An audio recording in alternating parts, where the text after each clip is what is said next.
Hello. And welcome to Film Bastards. Good afternoon, good morning, good evening, and welcome to episode 622 of Film Bastards. I am one of your co-hosts, Mark, and as ever, I am joined by Becky. Hello, everybody. And Ian. Hello. I've been fucking jonesing for this. I was just saying to the guys, it's been too long, and I need to have some bastards in my life. yeah, we're gonna fucking go. We've all watched Project Hail Mary. We've all watched Ready or Not 2.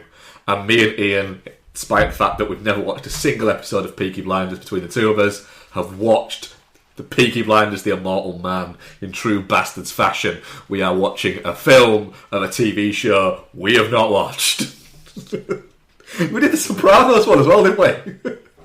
Oh, that's right. The fucking Many Saints of Newark. Yeah, Many Saints of Newark. Yeah, we quite enjoyed that as well. I thought, yeah, that was all right. Yeah. I watched the third Hobbit movie.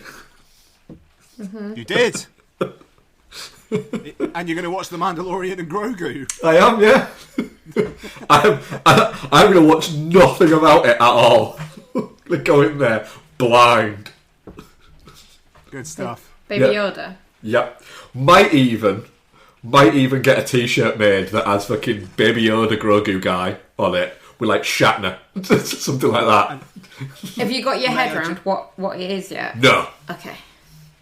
May I just say, that's a wonderful segue, because I think I did this last year, and just as a little advertisement for Oscarbation, I want to read the texts I sent while listening to Oscarbation. Here we go. Points for getting Delroy Lindo and Coleman Domingo confused, Bex. I stand by it. It was Fucking- late. That's It was exactly really what late. you replied. Mm-hmm. Fucking good discussion this, though, guys. Mark, Avatar won visual effects because there was fire and ash. Your Mandalorian chat was very funny. He's called Grogu or something. What? That might have been my favourite bit. Just like the reaction was so fucking stunned. And then followed by, is he a Yoda? And then, you're not choosing what I watch next year, Mark. Ellie Kemper is very fucking hot, not low key. Yeah. And then, this is the last Oscarbation I missed. This is fucking gold content. Mark just being fucking brain blind to anything about K-pop Demon Hunters is really funny. And Becky, your reactions, ... Also just really good points made throughout. The Avatar point is a great one. Fire and Ash did nothing more than the previous film did. You're bang on. I have to say, folks, there are periods of silence, and there's more as the show goes on, as the guys get more obviously tired.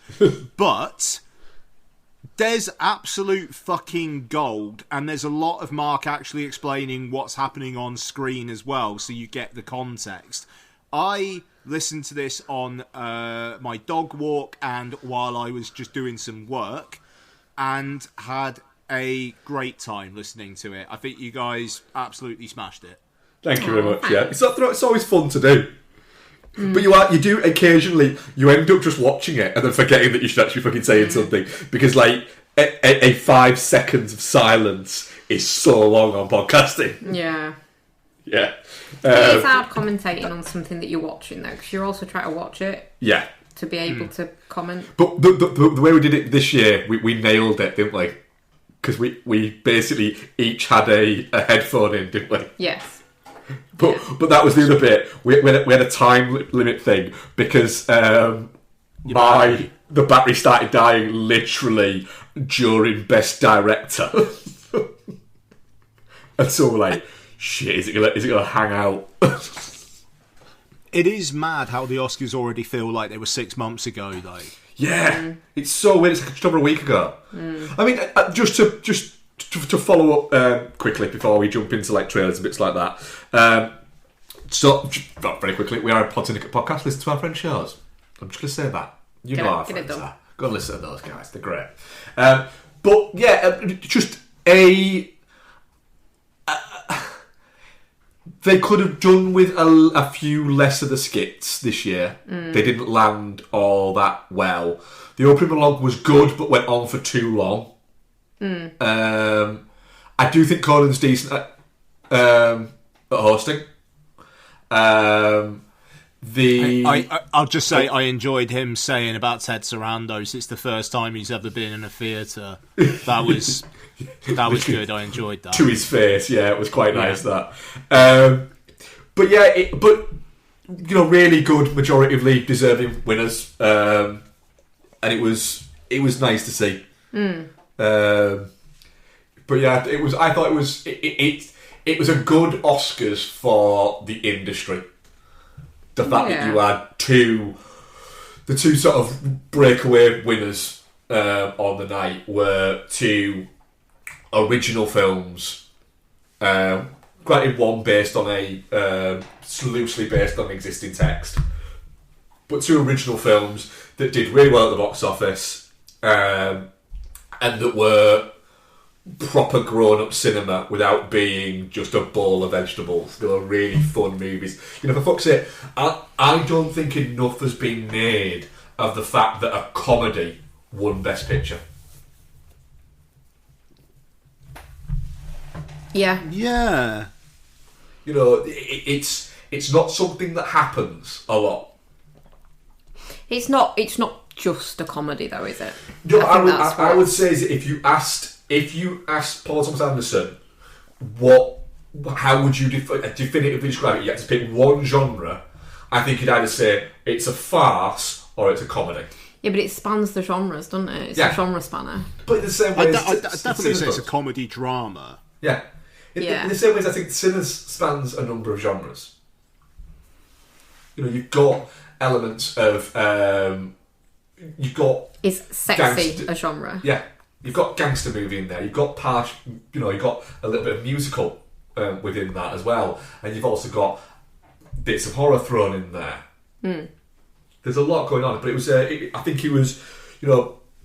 I know we kind of we jumped a little bit on the. Fuck you, Timmy Chalamet. You've ruined this for yourself, train. But away from all of that, Michael B. Jordan was very deserving of a Best Actor winner, and just him as a presence within the way that the speech that he delivered, it was very. This is for everybody that helped.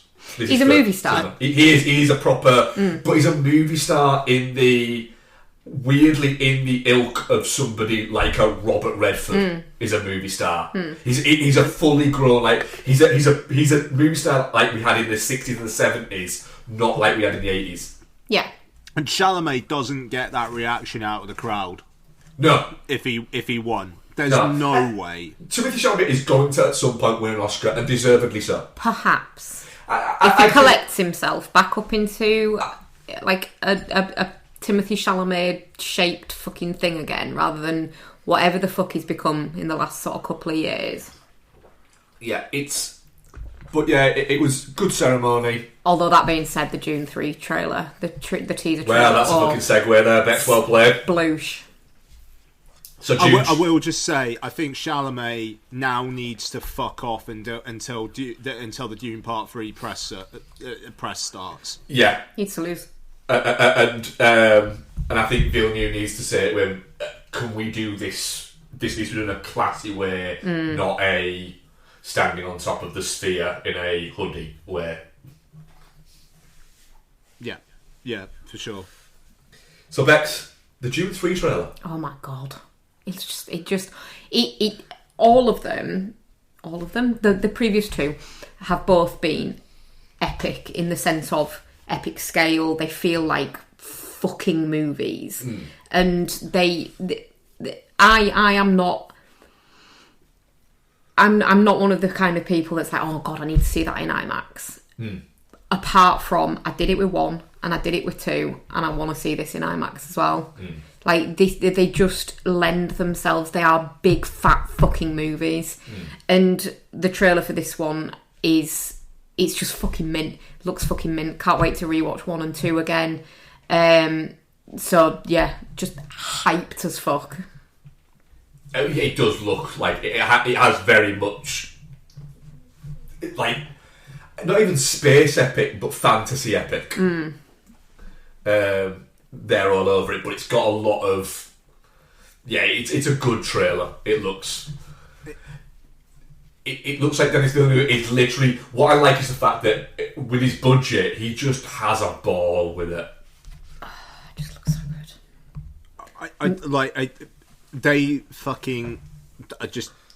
I'm putting this out in the universe.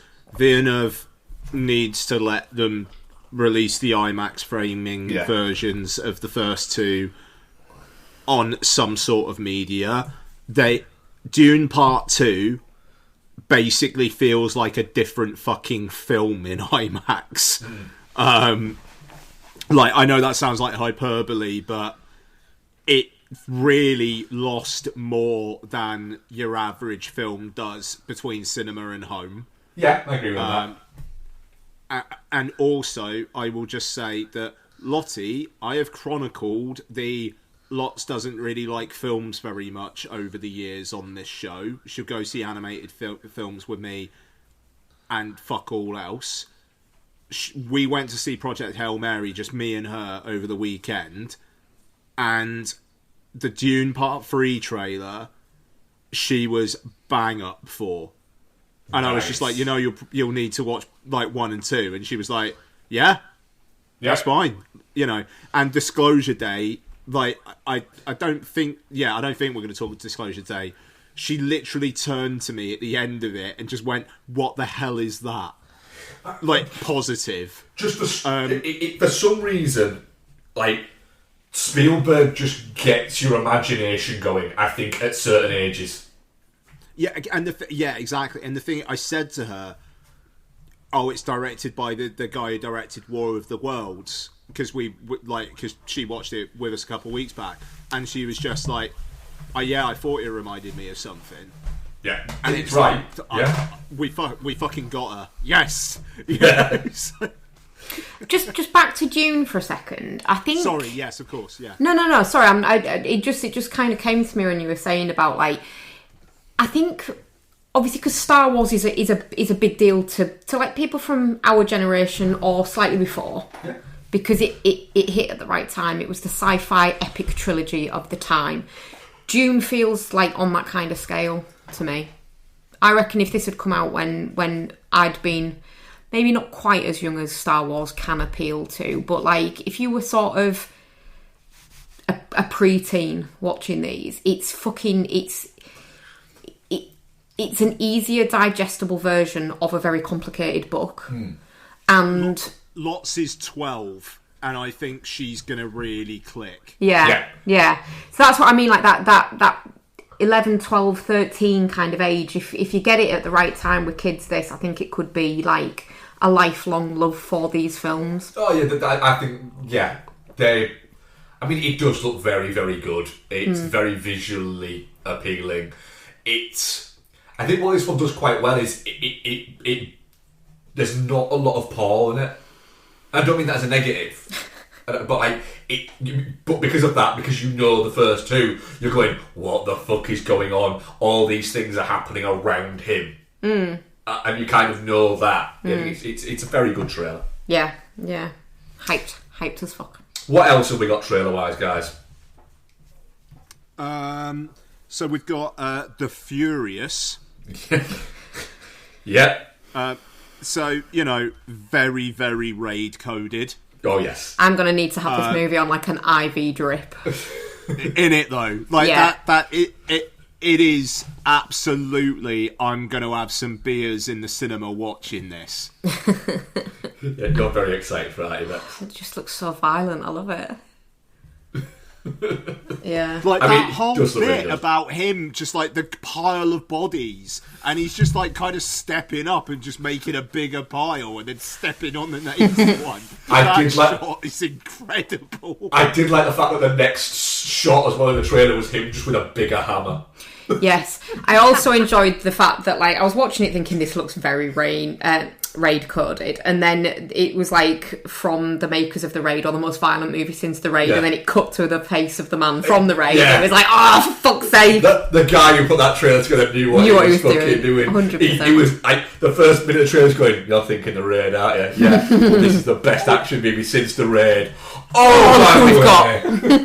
Was that Joe Taslim? Yeah. Yeah, because all I need is that guy screaming down the barrel of the camera, and I'm like, yes, I will watch this. Yes. It just looks like a great time. That's all that's all that film needs to be, is a great time. Yeah. Can't wait. Absolutely. What else we got? Faces of Death, new trailer for that, which actually tells you what the film is. Yes.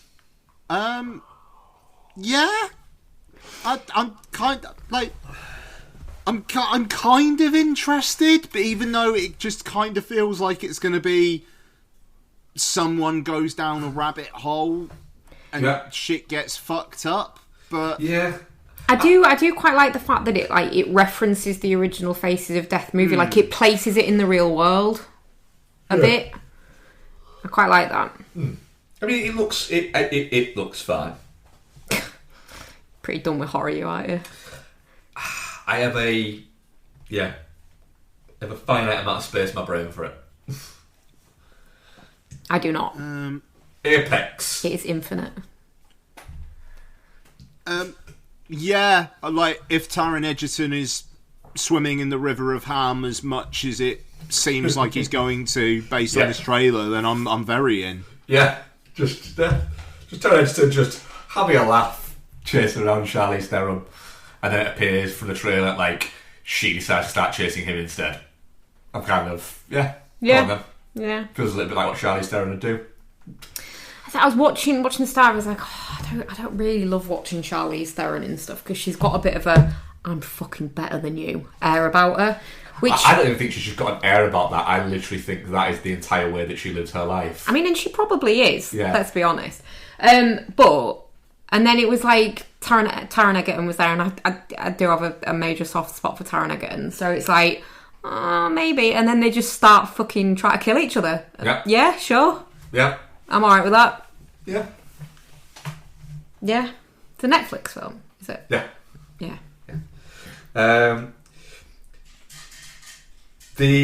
Fuck it, let's just do it. The pointless Moana trailer. So, again, I'm referencing Lottie quite a lot in the show, and will again when we're talking about Project Hail Mary, but I showed this to her yesterday, and she, like, I was just like, have you got any interest in seeing this? And she fucking loves Moana, like the sequel as well.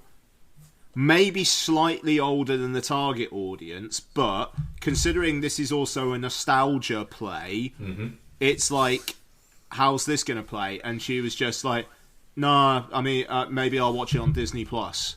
Yeah. And this is...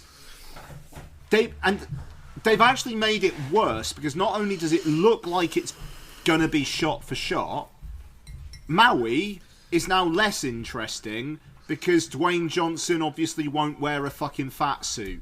Yeah. And he won't have the nose. Yeah. He just absolutely fucking not. I really, really, really hope that this just disappoints financially. Like, this is one where Disney need a little bit of a fucking lesson. A reality check, yeah. The original film is 10 years old. Yeah. Come on. That's it. It's, you know, they've had this habit of remaking their classics in live action. Except, well, it's not, is it? No. Because these things don't exist. You have to heavily CG a movie. Yeah. Don't fucking bother making a live action version. But there is the reason why a lot of these things work is because animation conjures up a lack of reality. An imagination thing. Whereas if you just set it in the real world, you're like, yeah, but that just looks weird now. It's the same thing as the Little Mermaid's little crab friend. Would look disgusting. Horrifying. If it was just a little crab friend that she had. Whereas, the fucking drawing and shit, you can make it not look like a disgusting crab. Yeah. What I will do instead of watching this is just rewatch the animated one. I love the animated Moana. It's fucking mint. And again, same as Lottie, really, really love the sequel. Glad they didn't just make it into an animated TV show. They're both mint. There is no fucking point in this. It's not old enough to be nostalgia bait. It isn't different enough to be worth it as just a project. Just fucking stop it. Yeah. It's just a bit weird. Like Disney need to learn a lesson from this. Like really, yeah. And I think it's out the week after Minions and the week before the Odyssey. Oof. That is a tough fucking corridor for this film. Yeah, because Minions make money. Minions is going to be massive. Yeah. And you know what? They've done loads of Despicable Me's and Minions, but they haven't tried doing fucking live action remakes yet. And at least Minions and Monsters looks different as well. Yeah. It's the Minions in a different situation. You just keep on doing that with the Minions every 3-4 years. You're going to strike gold every single fucking time. Yeah. And then the Odyssey as well. And the thing is, it's like, so they won't have like any. They'll have maybe Moana has IMAX for like 1 week, but then the Odyssey's going to have IMAX for like the next fucking 6 weeks. Yeah. It's just stuff like that as well. It ever so slightly feels like they've put that in that release date because it's just like we've just got to make as much fucking money opening weekend as we can, and then we know we're fucked. Yeah, that's it. There's we just need to make a shitload so we can go at a really big opening weekend, and then when people go, what was drop off? Go, sorry, what was that? Well, the Odyssey. It was obvious that it was always going to drop off. The Odyssey came out. Yeah. There'll be some bullshit they'll come up with. But as long as they can wash the face on it making 150 million on its opening weekend, they'll do that. I tell you what, I need me a new Odyssey trailer now. Yeah, I feel like we're due one. I was surprised we didn't have one in front of Project Hail Mary, to be honest. Yeah, it felt like a biggie, didn't it? Felt like it could have done. Outcome. Lot of people in this. I mean, is Jonah Hill playing just what if Sean Penn's character from Carlito's Way was still alive now? I thought he looked like the baby Benjamin Button. It does a little bit, yeah. It does a little bit, yeah. I mean, the weird thing is, like, it seems like Jonah Hill is still really popular in the industry.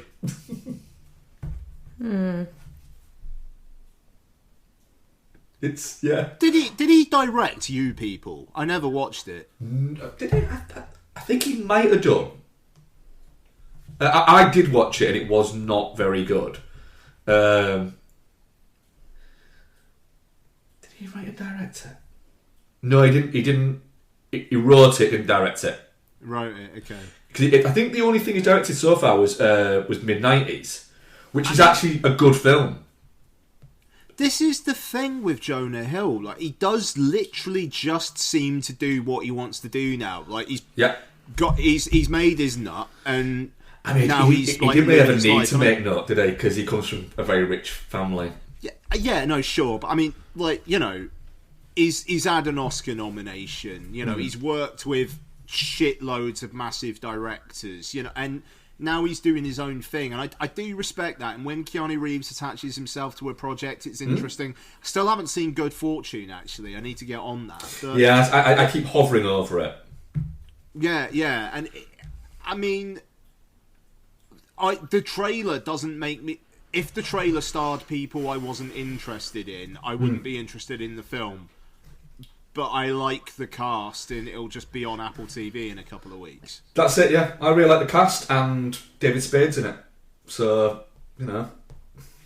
But Keanu Reeves, Matt Bomber, Cameron Diaz coming back out of retirement again. Yeah. Yeah. Shot by the guy who shoots Gaspar Noé's movies. Great. Go on. Yeah, fuck it, go on then, I'm up for it. Jonah Hill's aesthetic freaks me out a little bit now. He's late. Yeah.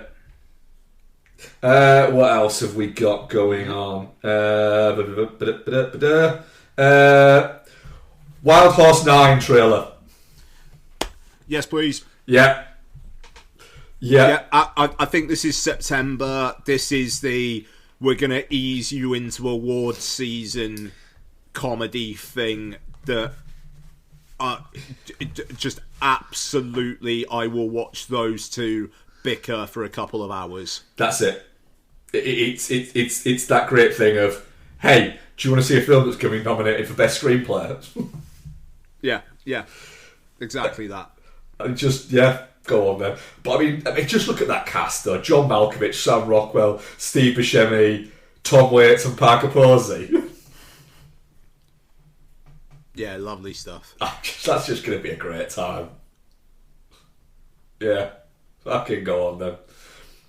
But yeah, just them two just arguing, and John Malkovich just constantly telling everybody that their country's about to be destroyed. Yeah. Have we got any more before we do the biggie? Is the biggie Marvel? Yeah. Yeah, I mean, just one real quick, new DreamWorks animated one, Forgotten Island. Yes, saw this, yeah.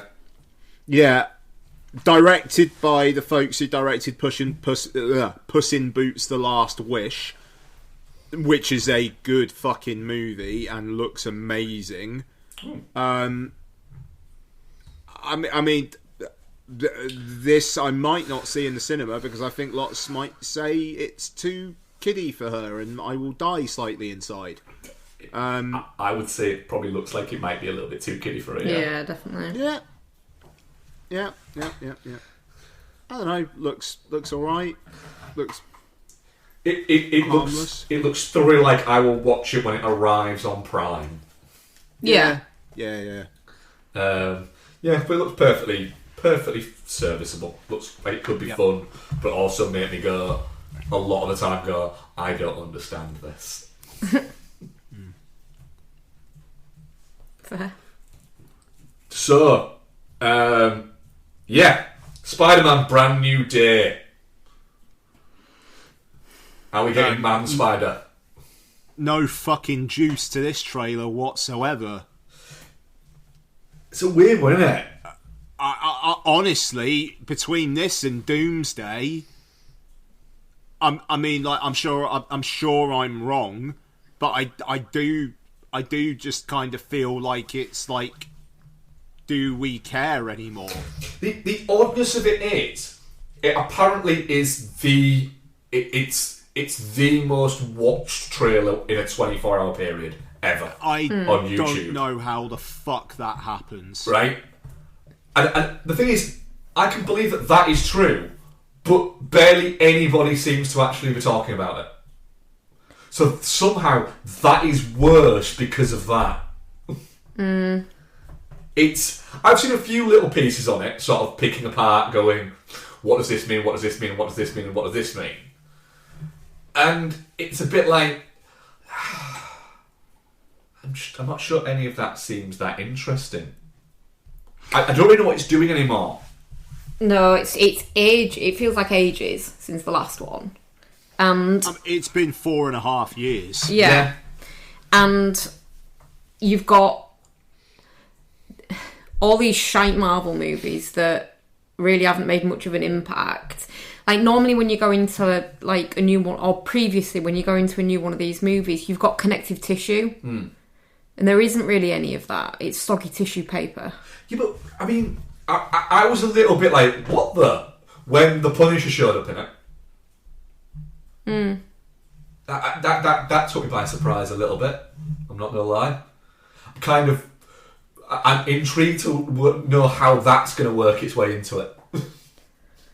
Like, my brain couldn't compute a world where just like Spider-Man and the Punisher know each other. My issue is they've done so much damage over the last few years that I want them to make it right, but I want that period to have not happened, because even if they start making great movies again, to be able to watch them and understand them, I'm going to have to go back and watch all these shit movies and all these TV shows. You don't have to watch all the TV shows. So I can't be arsed with it. You don't have to watch all the TV shows. You just don't. You do if you want to understand everything. No, I don't think you do. I mean, the big thing that I keep seeing about this is twofold. One, are we seeing Man-Spider? And two... what are you about Man-Spider? Man-Spider is where he becomes more spider than man, and he becomes Man-Spider. Okay. It's an actual thing. Okay.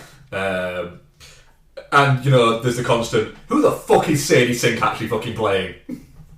Jean Grey. She's fucking Jean Grey. It's Jean Grey, innit? Yeah. Like, that's it. It is. That'll be it. It is the worst kept secret. It's confirmed, isn't it? No. Oh. No, there's no confirmation. It may as well be. They're wrapping the X-Men universe into the Marvel universe, and she's a redhead. It's Jean Grey. Yeah, it's going to be Jean Grey, yeah. But yeah. I mean, I'll watch it. I think it looks alright. I quite enjoy the whole Tom Holland as Spider-Man. But is there an element of where this kind of has to be his last? No, because, it would just be transitioning into young adulthood. And the thing is, Tom Holland does not make successful films apart from these films. Uncharted did fine. There's no fucking talk of a sequel of that coming anytime soon. And I enjoyed Uncharted. Yeah. But he doesn't have, the Odyssey will be massive for him. The fact that this and the Odyssey are out in the same month, that's massive. Hasn't he had that before, where something like that's happened to him, where he had two big movies out in the same time? I don't know, maybe, but at the moment, it's like if him and Zendaya ever have kids, I'm like, Tom, stay at home, mate. Let your wife work. Which, it wouldn't surprise me if he was like, great, I love the sound of that. Bring it on. I reckon those two, they'll take it in turns, or they'll just ferry the kid around with them all over the place while one of them's working, and they'll just all live I don't know. It's a little bit parasocial, but I kind of feel like Tom Holland and Zendaya have a really healthy relationship, and I don't know why that is, but I feel like those two are okay. Because he's a wife guy. Yeah, they That's seem to be doing why. really quite well. They seem to be doing right really quite well. Yeah. Relationships where the guy's a wife guy are always quite healthy, I think. Just the best thing I ever saw about that was as long as the wife's not a knobhead. The guy who put on an Instagram thing where he was in a coffee shop sat next to them, and he took a photo of the bar in front of him, so the reflection would be there, so he didn't have to take a photo of them, and put it on his Instagram and said, I'm sat next to Spider-Man and Zendaya in the coffee shop. And he accidentally tagged them and Zendaya, and clearly it come through or something like that, and just commented on it, just saying hi. And yeah, while she was literally sat next to him, later in the day, at that exact moment. Yeah.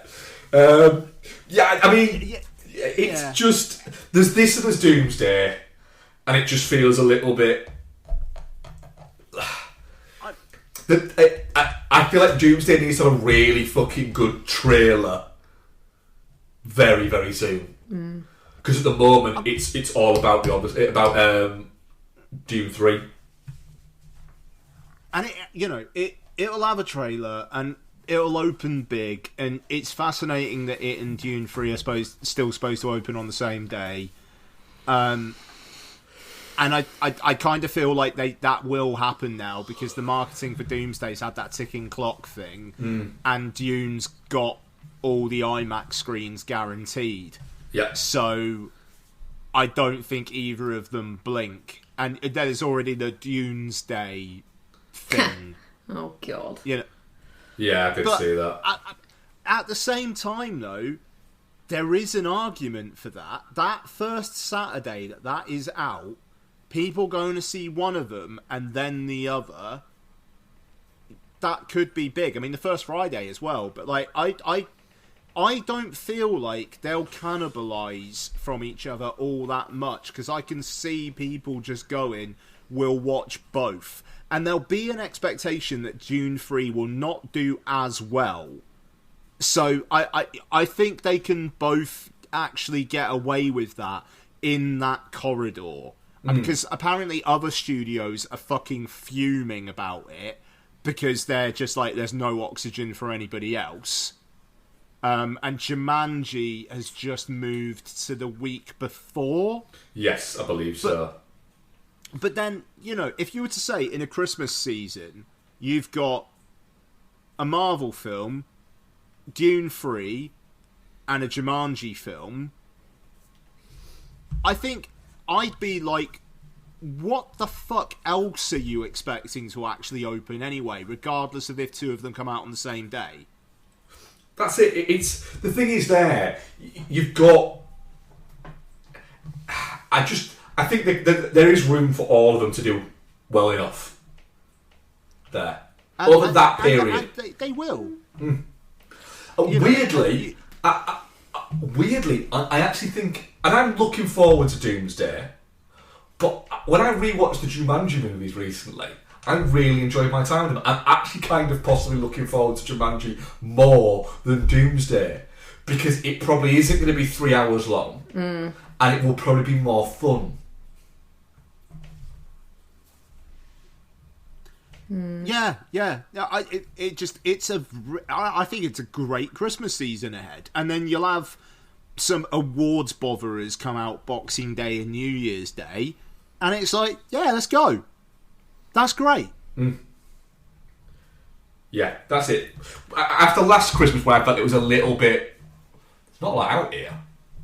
What was out? Well, they're not big. There wasn't a lot big like that. I watched Anaconda on Boxing Day at 10:50 in the morning. Yeah, fucking ruled. I mean that. Yeah, but like there wasn't anything.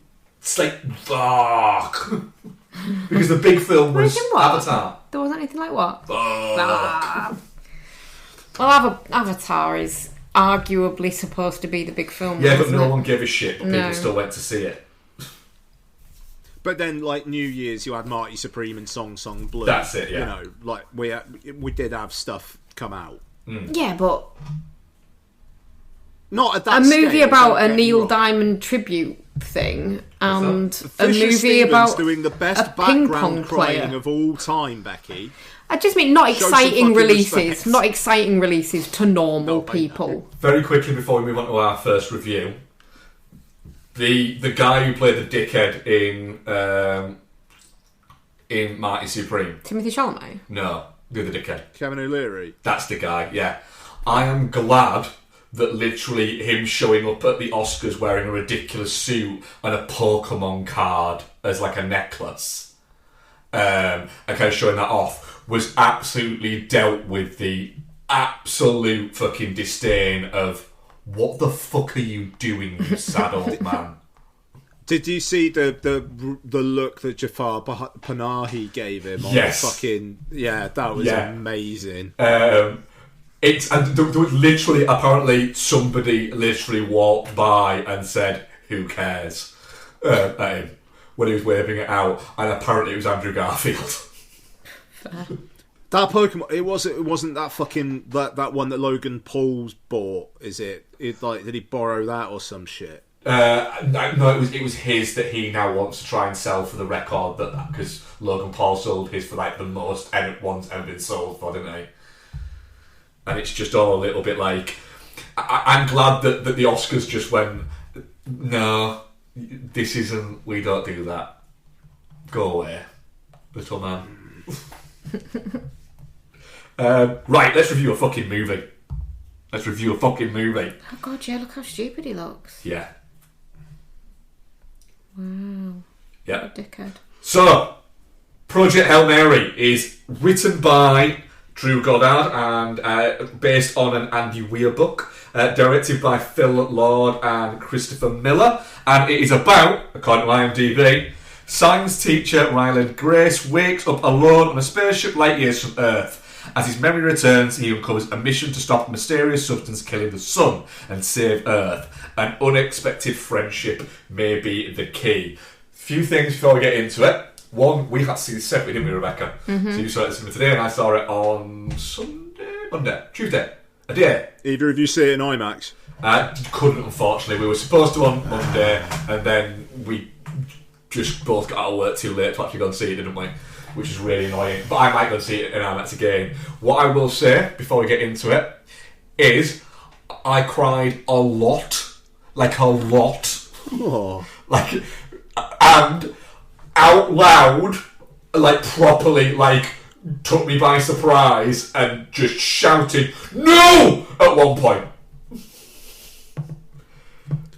I did an involuntary, "Oh shit," at one point. Yeah. I will. Becky knows the point. I will allow you later on to guess at which point I did the "no" a bit. But yes, so that just maybe gives you an idea into what I thought of this movie. Ian, Project Hail Mary. I'm sure it won't be the best film of the year, but I wouldn't be fucking surprised if it was my favourite film of the year come year's end. We both said this, didn't we? Like, holy fucking shit, does it give you faith in basically everything you want to be given faith in at this moment in time, whether it be the state of cinema, why watching films in an audience is really, really important, and we need to be incredibly protective of that, and just that people can be all right, you know. I'll try not to mention lots again during the show, but you know, taking her to live action films, getting her to watch live action films has been tough, and she's had her moments. Like a couple years back, we watched The Creator, and she like really, really, really liked it, and then seemed to kind of phase out again. She was up for this from when she saw the trailer, and you know, we had a big old tub of popcorn and drinks and stuff, and I took her to see it in IMAX, and I haven't seen an IMAX film with her in years, and I wanted her to see like the big fucking screen and whatnot. And she was chatting all the way home. She was with the in-laws on Monday, and when my father-in-law dropped her at home, he was just like, "She's been talking about that film a lot." And I was just like, fucking yes. You know. That's it. Oh, mate, it was so good. It's proper fucking 4-quadrant stuff, but it's smart, man. Like, it you know, but it's funny, and it's charming, and it's touching, and I've heard complaints that it's over long, and Lots herself said she thought it was about 15 minutes too long. And I get it, but I really wanted to stay with Grace and Rocky. Yeah. Like, I just wanted to be with those two characters, you know. And fucking Lord and Miller, dude. Those boys know how to make a film. And right from the start, with those production logos and the blue and the red lights and stuff, it's like we're in for something here. And then it just goes. Yeah, man. I mean, there are faults to it, and I do not fucking care. Yeah. Bex. Yeah, I mean, to speak to the length, I was dreading this because of the length. Because, like, watching the trailer, it's like, yeah, that looks really fucking good. Really want to see it. But also, over 3 hours with trailers. Oof. Do you know what I mean? Like, yes, I would like to spend time with it. Do I really want to spend that much time with it? And it fucking flies by. Mm-hmm. Yeah, just it's. I said to you, didn't I? It's cute without being cutesy and like cloying. It's heartfelt and earnest without feeling like it's trying to force it down your throat. It's funny without feeling stupid. It's serious without feeling like vegetables. It just ticks every fucking box. It's magnificent. Yeah. It's my favourite blockbuster since Maverick. Like, hands down. That's fair. Yeah, it's brilliant, and Rocky is. I would die for that pile of minerals. Like when he chooses to go back instead of going back to Earth to save Rocky, it's like, damn right, you'll fucking go back. You go save that pile of rocks. I mean, he's always gonna. Yeah. You know that there's not a single fabric in his being that is not going to go back and save his friend. He's so cute. And that's it. Before I get into my bit, Ian, do you want to predict the bit that had me shouting no? Remember, we're all spoilers all the time, guys. Is it around where Rocky like saves him and then tries to get to his little bit and then gives up? Yeah.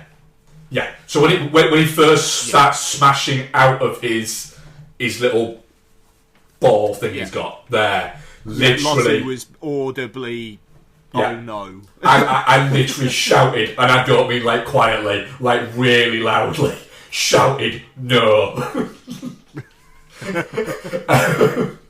And the thing was, I think everybody was with me on it. I just managed to vocalise it in bits. Gosling is in full fucking charisma mode, but just in a charming way. The bit right at the beginning where it's like, what's 2 + 2? Bleh. Incorrect. Yeah. It's just hilarious. And the bit where he gets out of his bed and he's just like falling all over the place. He's so good at just being, in spite of the fact that he looks like Ryan Gosling. He has the reputation of Ryan Gosling. He's very aware of how much he can send himself up. Like, he isn't afraid to look the buffoon, but actually just look a little bit buffoonish. Whereas there was a point where, like, Ryan Reynolds has that within him, but he will always look like the suave version of it, the cool version of it. Whereas, I don't know. Whereas with Gosling, you've got that. You could imagine him being a science teacher. Yeah, but I think again, you had a minute there with the Baby Goose where he was taking himself a little bit too seriously, being a bit of a cunt in interviews, being a bit I'm better than you about stuff. Because he was like the next big thing and everyone was blowing smoke up his ass, and he has well and truly 180'd from that and just gone, hang on, fucking Disney kid. He said that he had a period where when he was driving to see his mum, there was a billboard, and it changed 4 times in a year, and each time it was for another one of his movies. And at that point, he went, I need to take a step back. And I think it's allowed him to kind of keep a bit of perspective. It's that, and he's said that he wants to make films that aren't necessarily dark and gritty and whatnot, because being a dad has kind of like mellowed him out and changed him, and just like, you know, he's got a super low-key relationship with Eva Mendes, because she appears to have just ceded the limelight to him, which I'm sure she's fine with. It'd be lovely to see her back, but you know, but it feels like he's now in a place where he's comfortable with who he is, and he's gonna be a movie star who is also an actor. Like, again, he's going to be one of those guys who probably in his mid-50s is going to win an Academy Award for something, and everybody is going to be in raptures of going, we should have given this one guy one years ago. Yeah. But, like, I mean, he's got... I'll get back into what I loved about this movie in a second. But, like, he's got the Star Wars thing coming up. And it's like, it's the most obvious thing of, well, yeah. There's rumours doing the rounds about him joining the MCU as well, isn't there? Because he said something about that he'd be interested in playing Ghost Rider. There's rumours it's actually a thing. But let's say it's like you said, Ian, and you did better as well.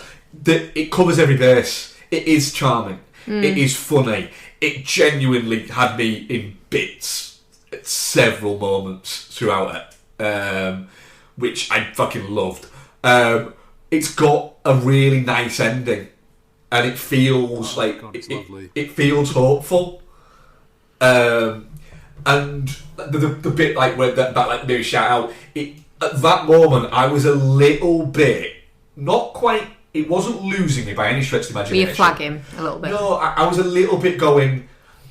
This is a really good, like, start to the final third action set piece. This is your big bit, but it is very much reminding me of Interstellar here. It's better than Interstellar, but more for more people.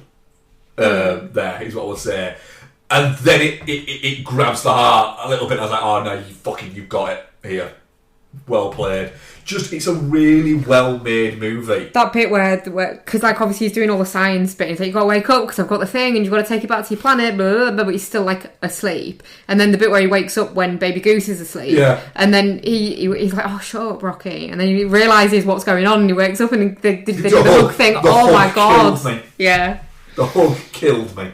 But even like the funny stuff, like when he's like trying to teach him how to hug, and he's like, so like how do we know when it's done? Will you just feel it? Do you feel it now? Yeah. But the fact that when he hugs him again, there he hugs back. Yeah. It was just like, this is fucking ace. Yeah. It's like Phil Lawson and Chris Miller are really good at making films. They're really, really fucking good at it. It's ace. Just look at the films they've made. They're really good, and they're really fun, and they're really accessible. Yeah. It hits every beat, and I cannot wait to rewatch it.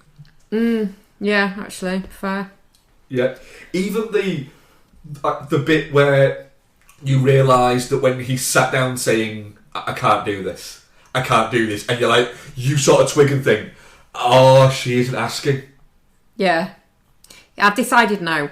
Oh mate, I have a feeling it's not your choice. Yeah, this is out your hands. But then they do that in a funny way where he just starts running. That is good, yeah.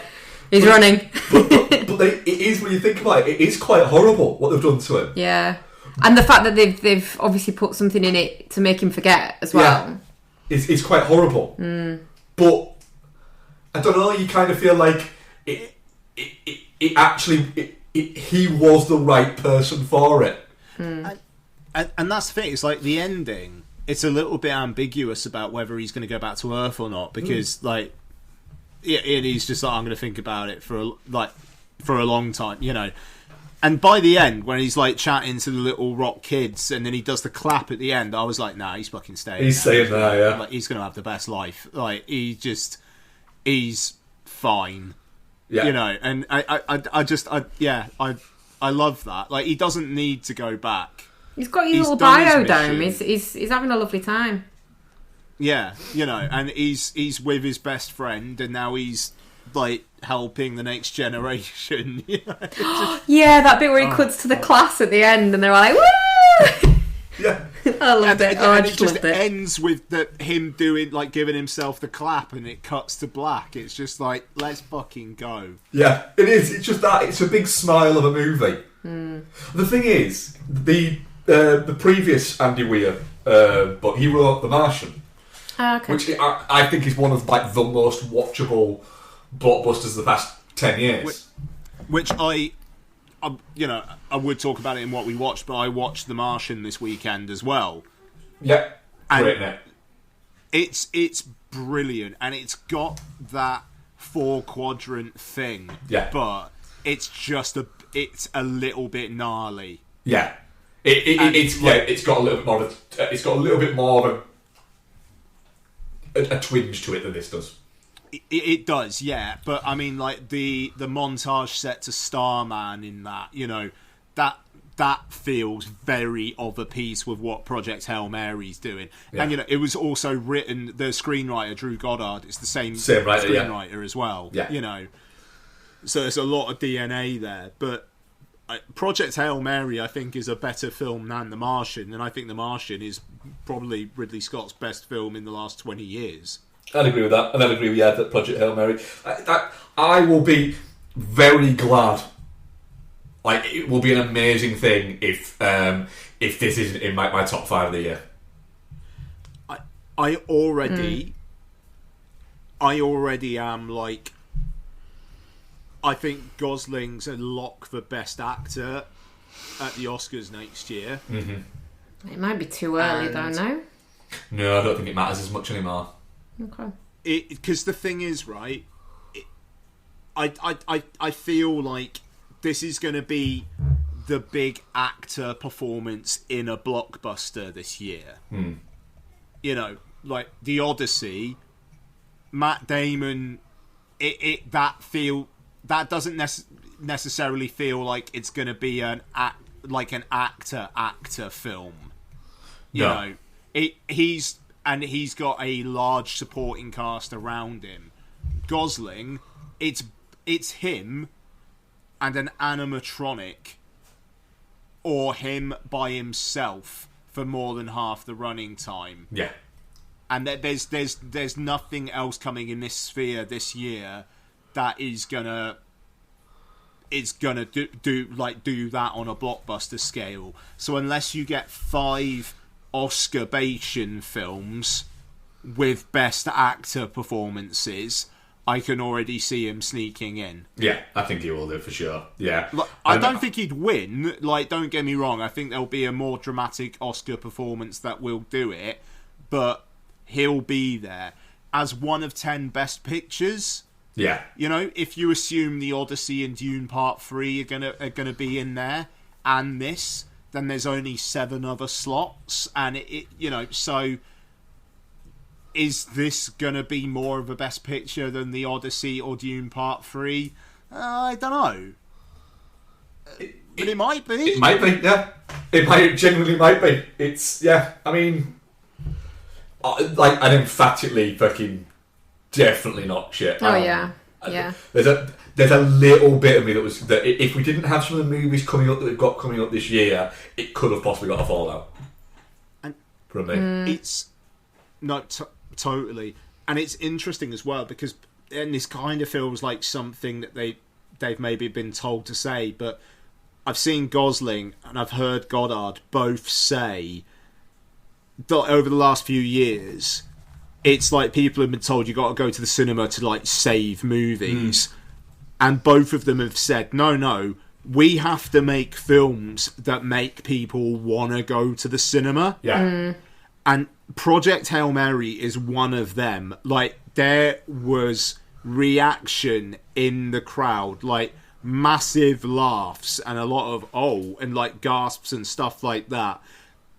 This is such a fucking advertisement for a cinema experience, not just because of the screen and the sound, but absolutely. And IMAX, this rules.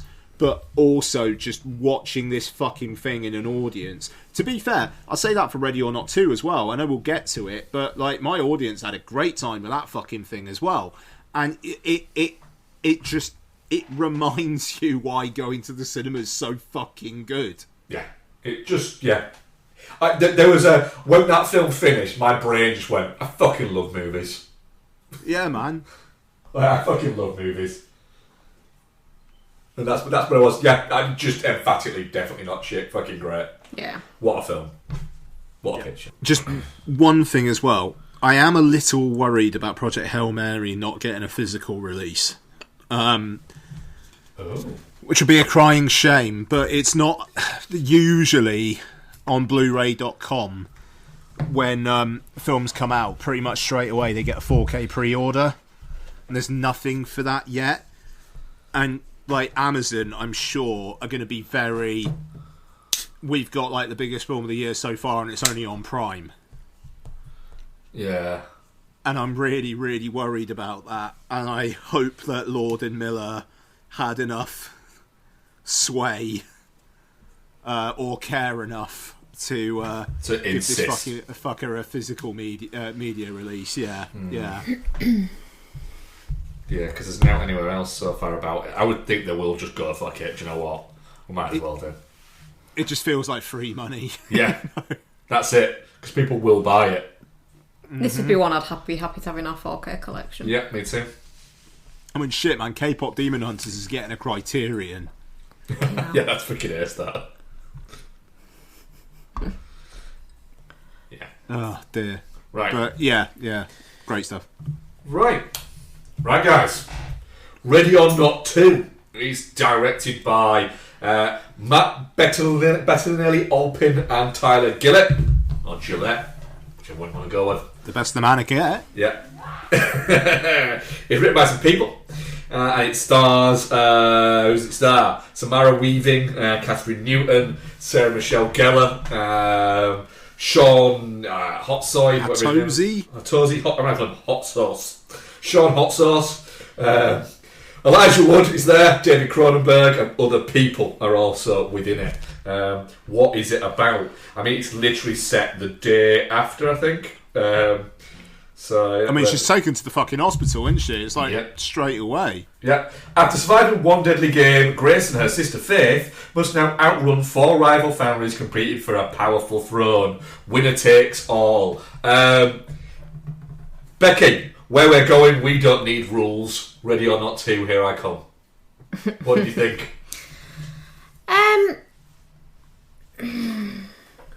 Like, it's not bad.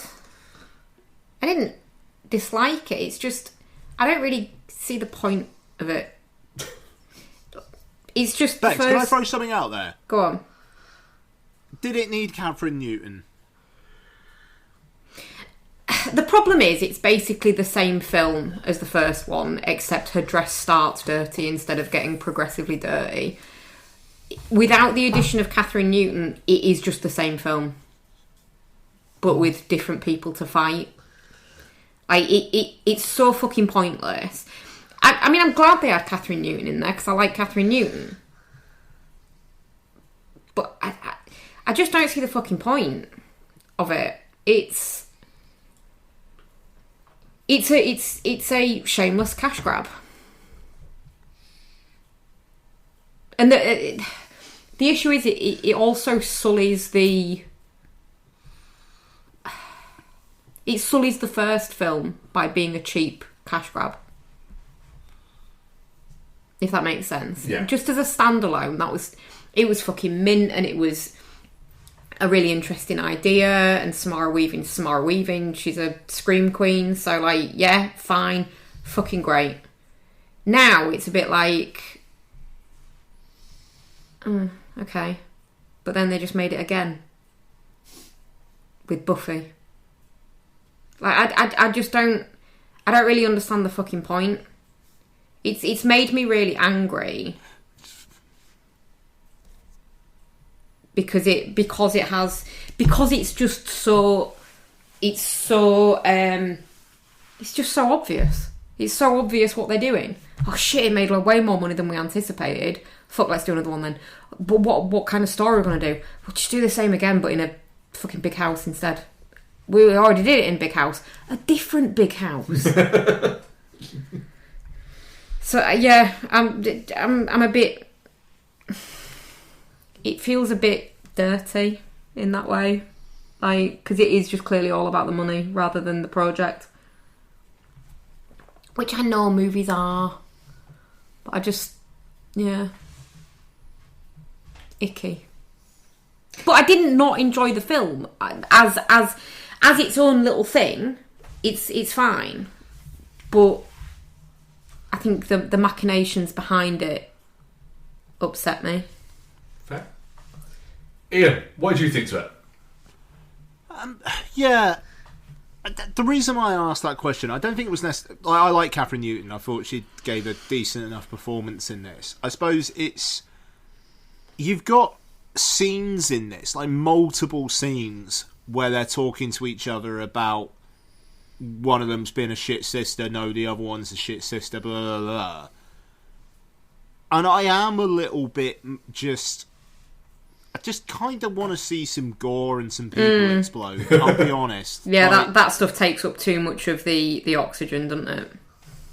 Yeah, but I think your point is fair though, Bex. If you didn't have the sister, it would literally be the exact same film again. I think the way that they kind of amp up this time it's basically for control of the world is a wrinkle at least. But at the same time, by the end, what is the ending? Spoiler alert. It's Samara Weaving, but then this time Catherine Newton and a goat walking away as everyone blows up, except this time Elijah Wood was also there and he didn't blow up. Like, those are the only things. And it was weird because I saw someone talk about, it's setting up a trilogy. It's like, what?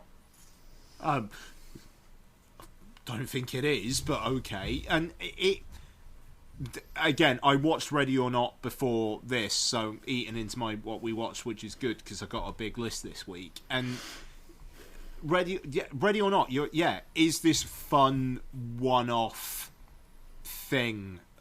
And now in this, they've done it again. And also, I think they do make a mistake in... They kill off Kevin Durand. He basically gets one scene. And I thought that character was being set up to be quite fun. And Nestor Carbonell, I would have just enjoyed him shouting swear words in Spanish for a bit longer.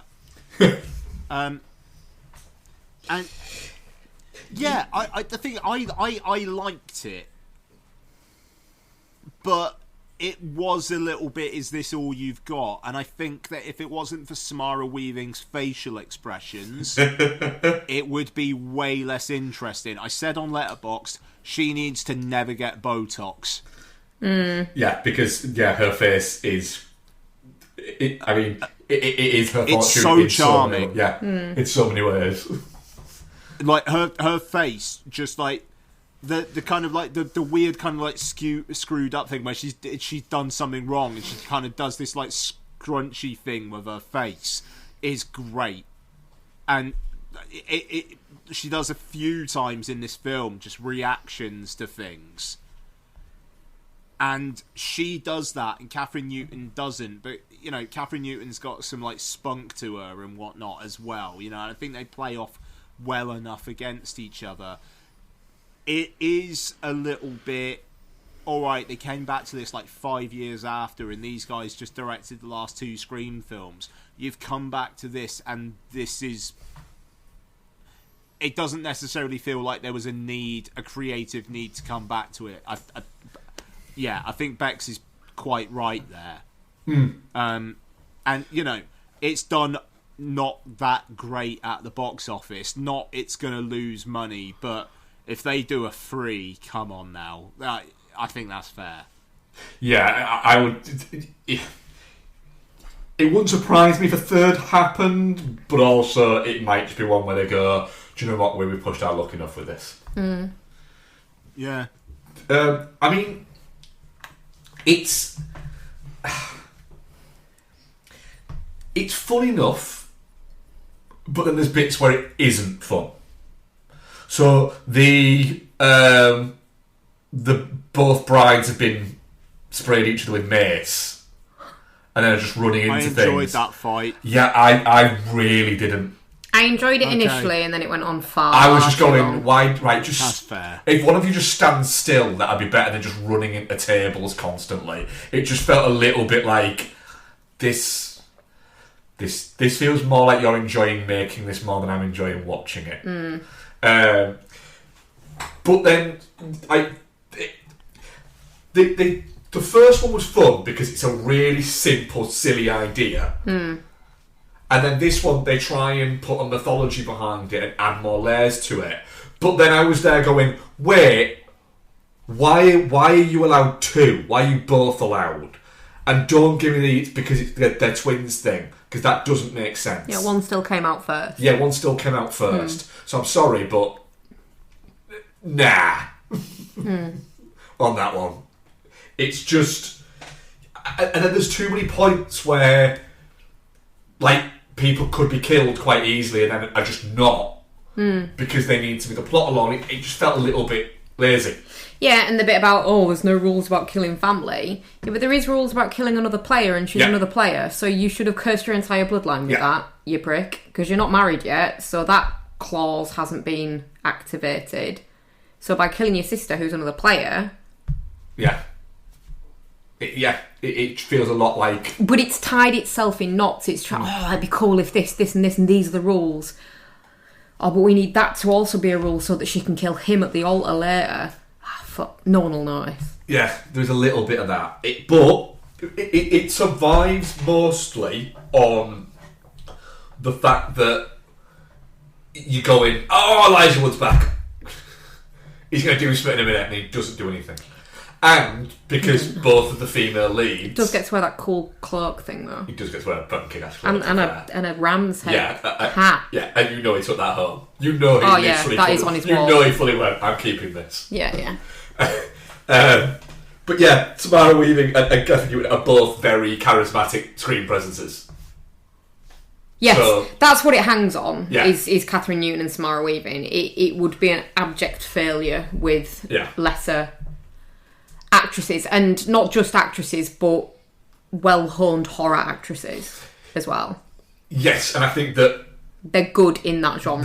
Samara Weaving's very good in horror and very good at Final Girl in it. And Catherine Newton, I think, is quite film smart. And as well, she's got very good comedic timing. Yeah. That.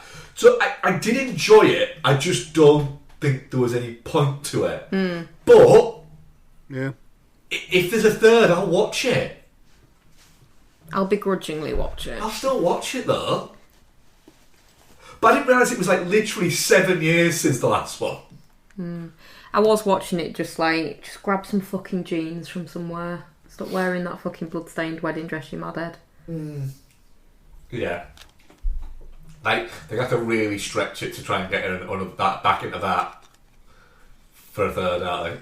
Oh, she's got a swanky black bridal dress now, hasn't she? I think if they do a third, they're literally going to get out of the gate and there's just going to be an army of people that she's got to fight. Fucking hell. Or some shit like that. Well, that's it. How do you escalate it from this point? Yeah. She has to fight Mr. LaBelle.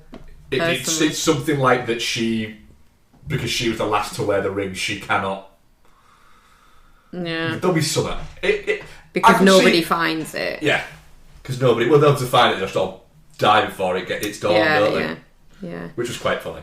I don't know. The thing is, whenever I see someone being badass in a wedding dress, it just makes me think of Rec 3. And none of them are quite as good as Rec 3. Yeah, I mean, but again, like Ian said, I think earlier, fucking Kevin Durant seemed like the most interesting one. And he died straight away. The brother? No. Which one's Kevin Durant? They're the guy in the hospital who blows up. Oh, no. What? No. I don't need that energy. I would have liked that energy. Okay. Got it. Yeah. Sure.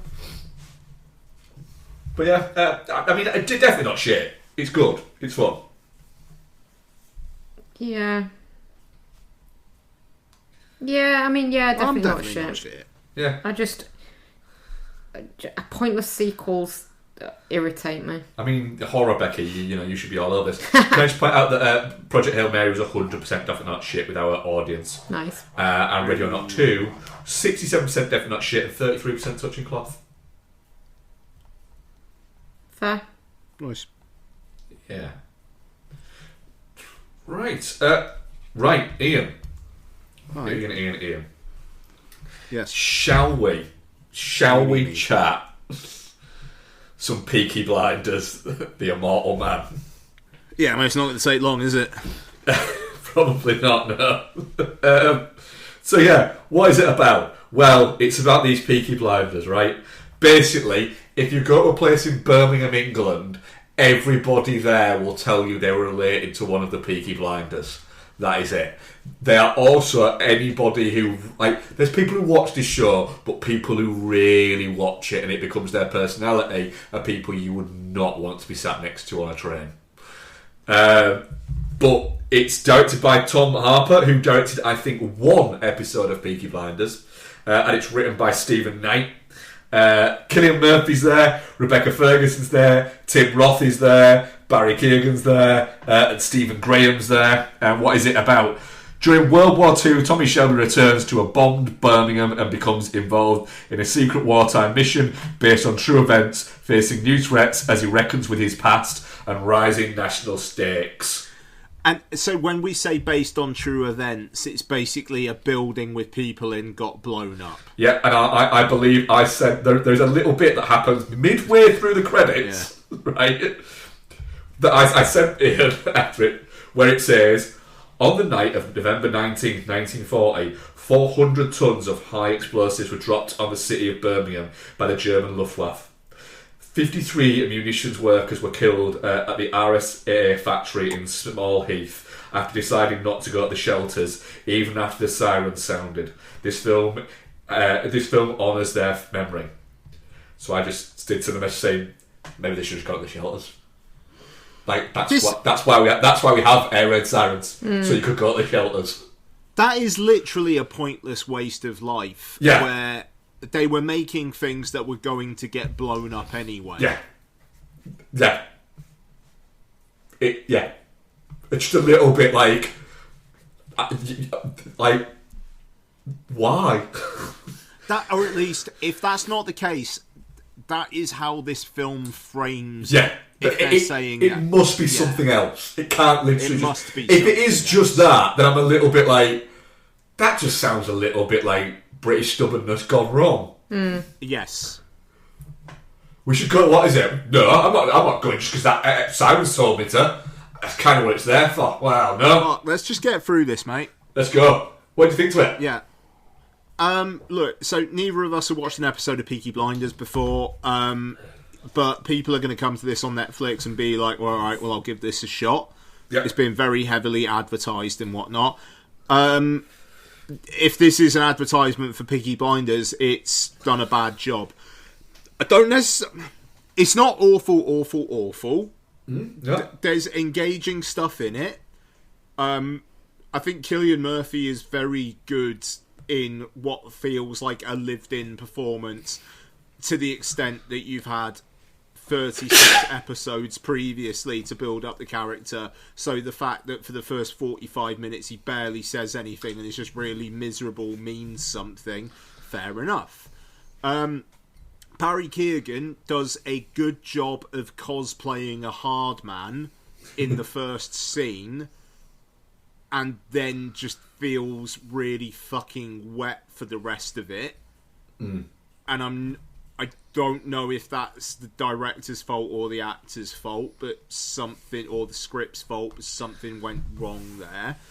The whole thing feels like something that 20 years ago, if Peaky Blinders was on, this would be on a feature-length episode at 9 o'clock on New Year's Day on BBC One. Yeah, that is it. That's what it is. It's a feature-length episode of a TV show that's evidently quite popular. But Tim Roth, I had fun with him. I like the fact that the first line is him just escaping, saying "Heil fucking Hitler," and that's great. And even though it was dumb as shit, I enjoyed Cillian Murphy putting the grenade in that guy's pocket. Yeah, that was quite fun. But honestly, this film needed more of that. Yeah, it needed more of that energy. Life. But like I said, I think the thing is, it opens really quite well with the plot. What is going to be the plot for it? That's quite fun. I was enjoying the fact that it had this really like heavy fucking like guitar-y, industrial, but not like 9 Inch Nails industrial rock, but just like a real. It had an energy to it. I was going, all right. It's like the Fontaines DC doing anachronistic music stuff was something. Yeah, I was just a bit like, what the fuck's happening here? Yeah, because there was a lot of Fontaines DC, and then they do a Massive Attack cover, which was fucking great. To be fair, But and I was like, and then you have the bit of Tommy Shelby, and then you've got fucking old Keegan turning up and being, like you say, quite menacing. But then, in the first scene, he is. Yeah, and then the next ones you see, he just comes across a bit like, I don't know, is it intentional? Did you think when he kills the guy with Tim Roth, where he's like, go with him, and he shoots him, and he almost has this thing of like, that's the first person he's killed. Yeah.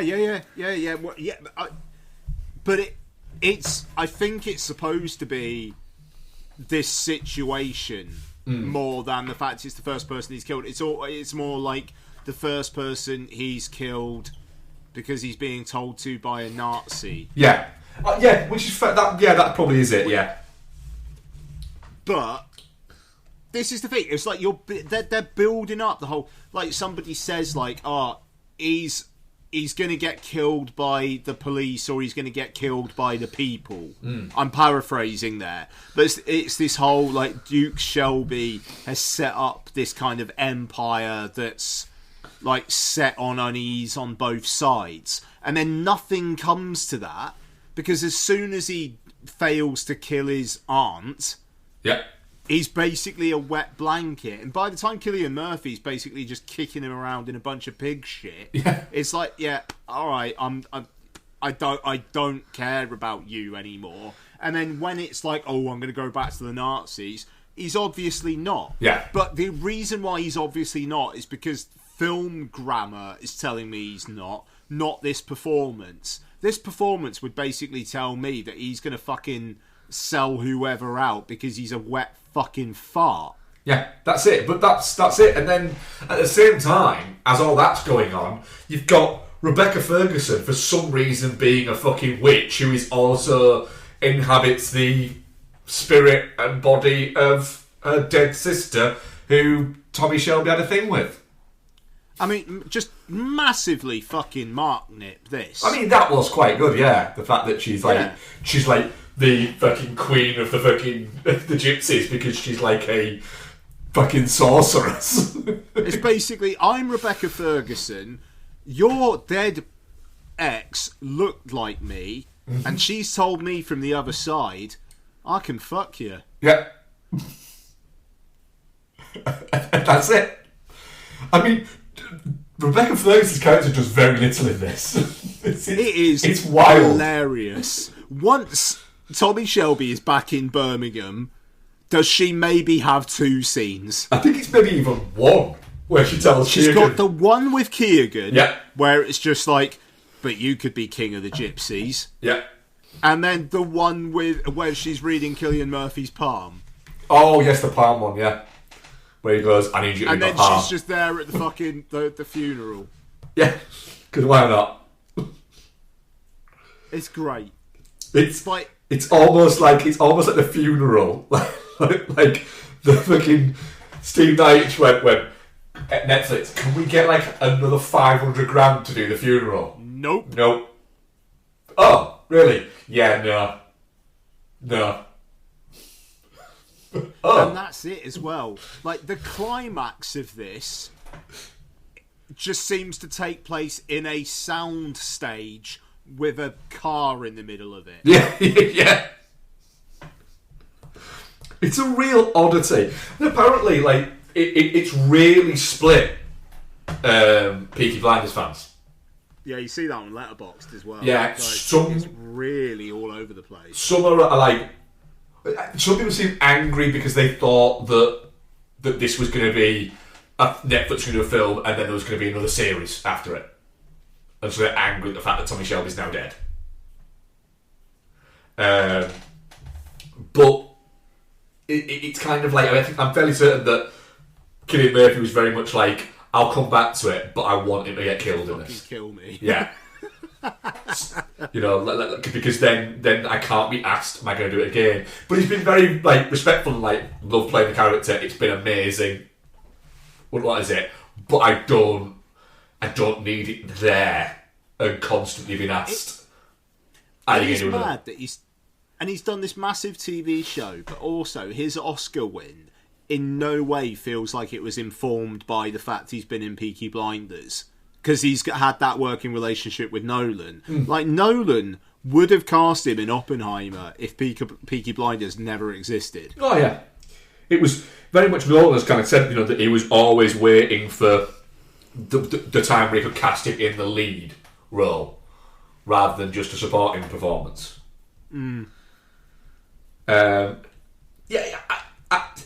It's an odd one to review because we've not seen what is it, but like I enjoyed it enough, but it hasn't made me go, I better go and watch Peaky Blinders. I'm going to say shit because I think it's really laboriously paced. It takes, after that opening scene, I think it takes ages to get going, and then where it gets to, I'm not particularly bothered about either. But that's fair. It won't be in my bottom 10 of the year. No fucking chance. Oh, no. No way. No. It would just be forgotten. Like that's the thing, and I kind of feel like that's gonna be what this film's legacy is. It's just not really there. Yeah, it's gonna be one of those ones that it's a TV movie. There's no getting away from it. It's a TV movie. And that's not necessarily a bad thing. I hope that people who watched Peaky Blinders enjoyed it, but it didn't make me go, ooh. It's 5 seasons, I think, of like 8 episodes a season. 3 seasons, 12, is it? I think. Or wait, it's 36 episodes total. Yeah. So it has 6 of 6, then, is it? Is that what it is? Is it 6 of 6? It hasn't made me want to go for it. Yeah. No. 6 of 6, yeah. Yeah. Bex, we've just spoken for a while. What have you been watching? Well, looking on my letterbox, I think I've only watched one film on my own. Yeah. I know, right? Which was Zack Snyder's Justice League. Fair. So, yeah. It's just fucking mint, is the Zack Snyder version. Like, I'd never go back and watch the other version. But, yeah, the Zack Snyder one's just mint. It is long, It's obviously. very long. But it... I think because it was when I was off work and I could kind of split it up a little bit, which, I mean, I have watched it all as one block, so it's not like I don't have it in me, but I was able to kind of break it up over a few days. Because I have a real problem when I'm at home on my own with watching an entire movie. Because I go, I could probably go do the washing up. Ooh, I'll just put some washing in. Ooh, I'd better put that washing out. Blah, blah, blah. So, yeah, but it's just fucking mint. And I can't even remember, like, the other version. But, yeah, there's just some really quite good dark bits. I think it's a real shame that Ezra Miller is a cunt, because his performance in this as the Flash is really good. The cyborg stuff is much more padded out in this version, isn't it, than the other ones? But he's mint in it. Yeah, it's just fucking mint, and it still just makes me really fucking sad that we won't get the sequel that's teased at the end of it. Like, if I could make a deal to donate my next, like, however many years worth of water to the AI overlords to make the movie that we would have got, and just sacrifice that water for myself, I might be tempted to do it.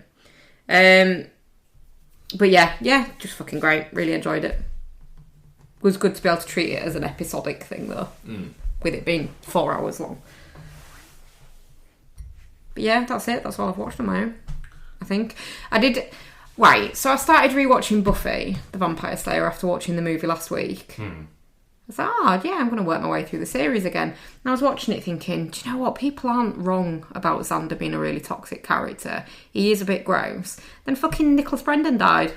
So I feel like what you're saying is it was your fault? I might have killed Nicholas Brendan. Which, you know, addiction's a disease and all that kind of stuff, but he's a problematic guy. You know, you can't. It's not just the addiction stuff; it's the domestic violence stuff as well. So it's a difficult one, because you see a lot of people online mourning him. I mean, like, oh, I met him at Comic-Con in blah blah blah year, and he was great. And it's like, but it wasn't really though. Really, was he? So it's a bit of a difficult one. But yeah, I'm apologies if I had a hand in that. Putting bad energy out into the universe. So yeah, that's me. I mean, I only watched. I'll do my watch, then we'll do ours. Collective. Yeah. What? I don't think we've watched much together either, have we? Yeah. Okay. I might have just not logged them. I mean, the only film I watched on my solo this week. It wasn't fucking Airborne or something, was it? On Mighty Ducks. It was Mighty Ducks, wasn't it? With Mighty Ducks, You're such a prick. How did you get that? Because I saw someone had searched it on Disney Plus or whatever it's on, and I was like, you better fucking not watch this again, Mark. I did watch Mighty Ducks again, yeah. Yeah. Alright. I watched Mighty Ducks, it was great. I enjoyed it. It was fun. What? I didn't think it was a bit quick, because my breakfast was already made, and I was like, oh no, my breakfast is made. What were you having? Cereal. You didn't want it to go soggy? Didn't want it to go soggy. That's fair. So I was like, fuck it, Mighty Ducks.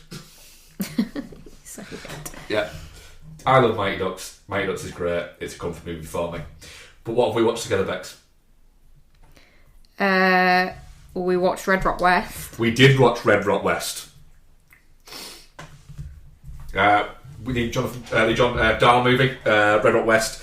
Nicolas Cage, Lara Flynn Boyle, JT Walsh there, Dennis Hopper. Full blown, like, absolute John fucking Dahl in that zone that he was in the like early 90s of just directing just banging noir after noir. It was it. It's really, really good, Red Rock West. Yeah, it is actually. Yeah. And I remember owning Red Rock West on VHS, and it was because this didn't get a cinema release in the UK. It just came out exclusively on VHS in HMV only. Oh, okay. And that was the only place you could get it, was HMV. And I had it on VHS there just because I was into noir films and Nick Cage films. And Lara Flynn Boyle because of the Twin Peaks thing. But yeah, it's a proper... It's Cage being Cage without going full Cage. Yeah, it's like he's muted Cage, isn't he? Mainly because Lara Flynn Boyle is kind of doing more caginess. She's got some great eyebrows in this movie. She has some very impressive eyebrows. And I think it's also, if you're going to be big in a movie, you can't do it if the person that stood next to you is Dennis Hopper. No, probably not. Because you're probably going to end up dead. He's great in it as well. He very much is playing Dennis Hopper in it though, which is it's a really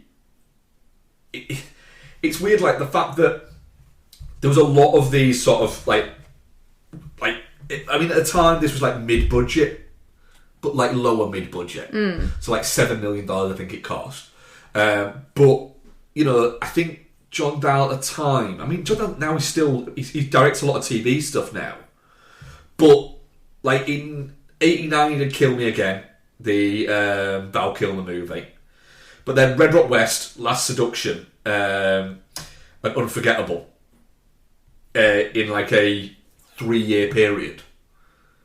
I mean Last Seduction's fantastic, but yeah, Red Rock West, it's just a proper, it has that old school noir film look. It looks fantastic. It's all shot on location, and it's just it's one of those things where how do we add production? We'll make it look really good by shooting it out in like in Arizona. Yeah, and it's just going to look fucking ace. Why not? Yeah, it's clever filmmaking. But yeah, really, really did enjoy our rewatch of that. We also watched a film called True Crime, didn't we, Vex? Oh, we did, didn't we? Yeah. Yeah, that was a weird one. Starring True Crime. Yeah, it. I mean, It's a 1996 film that stars Alicia Silverstone and Kevin Dillon. Yeah. Who kind of get it on at one point, don't they? Yeah. And you're there going, feels a little bit torps and a props. It's, what do you think to this, Bex? 'Cause we didn't speak too much about it afterwards because it was finished quite late and we went to bed. Yeah, it was a lot. It was. I mean, no, because I was going to say it was a lot better than I expected, but I obviously expected it to be good. Otherwise, I wouldn't have agreed to watch it. But I expected it to be it's our kind of good. I think it's a trashy kind of thriller that's a bit twisty. It's got Alicia Silverstone trying to portray herself as being ugly, which is hilarious. Yeah. There's a lot of lip biting goes on. Yeah. I think trying to make herself look like smart or I don't know. She basically plays like a senior in high school who sees herself as a bit of a crime expert. She's like a true crime nut, isn't she? Yeah, before the internet. Yeah, before Netflix made it like everyone's a true crime nut. Yeah. And she's her dad was a police officer, but he passed away, and she keeps pestering his partner for details on cases and stuff like that because she wants to be a cop and all this kind of stuff. And she's investigating the murder of one of her sister's friends. Yes. Yeah. So and she does some sleuthing. Yeah, with Kevin Dillon, who she initially suspects because he's being suspicious near the community pool, but then it turns out he's a police cadet. That's it. I was going to say intern, but I knew it was wrong. Yeah. Yeah. Yeah, it's fine, isn't it? Yeah. But it's also crap. I enjoyed it though. Yeah. And then finally, we rewatched Drive, didn't we? Oh god, yeah, we did. Do you just not log shit anymore? I do. Drive's fucking ace. Yeah. Like, it's 15 years old. It's a while since I watched it. So I was a little bit worried going back into it and going, is this one of those things where it was cool at the time and now I go back and look at it and go, this isn't cool anymore. Yeah, was it just style over substance? Yeah. No. Really fucking cool. And it's very stylish. And it's very fucking stylish. Yeah. And you can see... I mean, I was already in the can for Gosling because of The Believer from, 2006, I believe, like that. But this was, I think, his breakout role, I think. Yeah, I would say so, onto the, everyone's radar kind of thing, yeah. And he's really fucking good in it. But then you've also got an incredible supporting cast. What I would say now is, if this movie was released now, same movie, released now, all the same actors in it, without question, Albert Brooks is winning a Best Supporting Actor award. He was in the conversation in the day. He was one of, but now, I just think the mood had shifted now. I think he would have absolutely won it. And he is very, very good in it. When you go out watching it, Cranston's very good in it, Ron Perlman's fun in it. The Notebook was before this. Yeah, I suppose it was, yeah. Yeah. And Kerry Mulligan's very good in it. It's, I think, one of the first times we saw Oscar Isaac in it. I think he's a bit ropey in it. Yeah. Yeah. I think this is before he found his groove. But Brooks is fucking great in it. He's so... Do you know what, though? Perlman's really good in it as well, for the limited amount he has to do. Yeah. But yeah, it's... I'm very glad I went back to rewatch it, because it is just really fucking... Yeah. It is just a cool movie, to be fair. It's really cool. I am now really Soundtrack as well. Soundtrack's great. Works. I am really looking forward to Nicholas Winding Refn returning this year. Sorry. It's been 10 years since Neon Demon. The last time I listened to the Drive soundtrack, was round our dearly departed friend Dan Orty's house when I stayed over and slept on his sofa like during LFF one year, and it was very, very late, and we stuck on the Drive soundtrack late just in his kitchen, and I accidentally turned the gas on in his house. And his wife freaked out. Not his wife, his partner, I should say. She freaked out about it. And then he literally introduced me to someone once, saying, "This is Ian. He tried to blow up my house once." What did you try to do? Fair. I'll explain later. Nothing bad, don't worry. Lottie was just asking. I'll explain later, Bubs. But... yeah, like, and he had the vinyl with like the pink as well. Yeah, like, it was a lovely old job that. Yeah. Oh man, I missed that dude. Yeah. Sorry. Yeah. Yeah. It's just a great film. Yeah. Yeah. Ian, what have you been watching? Yeah. Do you know, I've got a fair bit actually. So get the old letterboxd up. So Blank Check are covering Peter Weir at the moment. So I've watched Peter Weir's first 3 films. The Cars That Ate Paris, incredible name for a debut film. Yeah.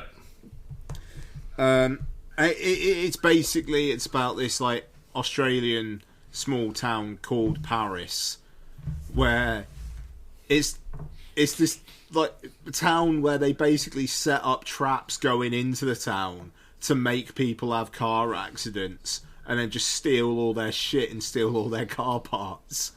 And it's like this guy kind of like survives one of the wreckages, and they kind of convince him to be part of the town, but then he starts suspecting stuff, but he's also really ineffectual. But it's also the young people in the town are starting to rebel against the mayor.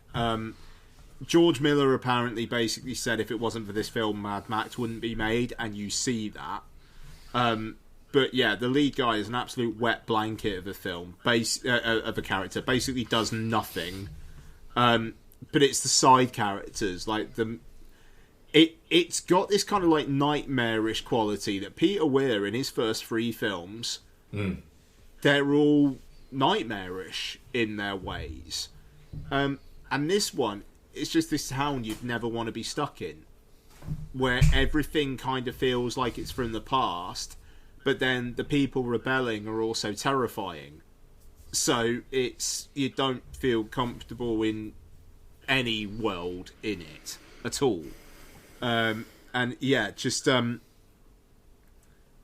it's a fucking vibe, and it's very, very funny at points as well. But it's a vibe. So then, Picnic at Hanging Rock, which I had seen before. Good film, that. It is good.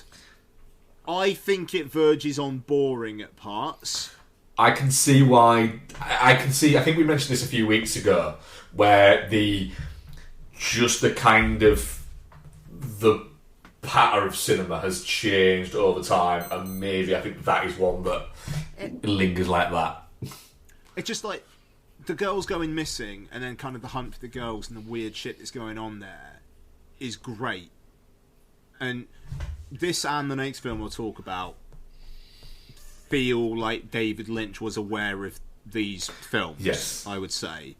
But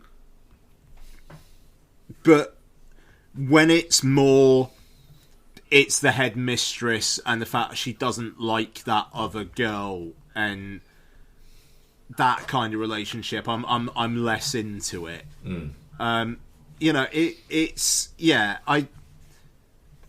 all right as Picnic at Hanging Rock. I respect it more than I like it, but I get why people would really, really like it. It's just not quite my vibe.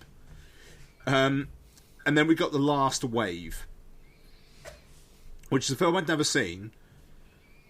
the letterboxed synopsis. Here's the tagline. Hasn't the weather been strange? Could it be a warning? And then the synopsis. A Sydney lawyer defends 5 Aboriginal people in a ritualised taboo murder, and in the process learns disturbing truths about himself and premonitions. Either of you ever seen The Last Wave? I've not, no. I'm intrigued now. So, the first scene, it's like, I think it's the outback. It's a really bright blue sky, and there's kids playing outside and stuff.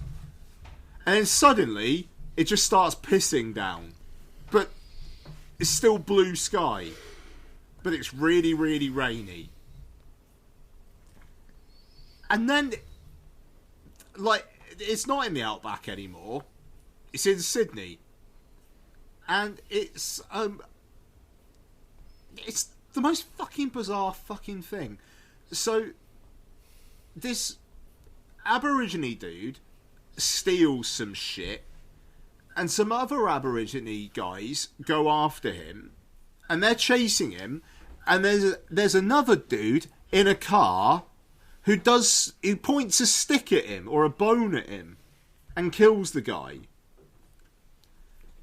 Oh, thank you. What's that? Cake? Ooh, cake. Okay, thank you. Nice. There's always room for cake. Yeah, absolutely. And then there's a lawyer who is having really weird dreams. And at one of them, one of the Aborigine guys is standing outside his house.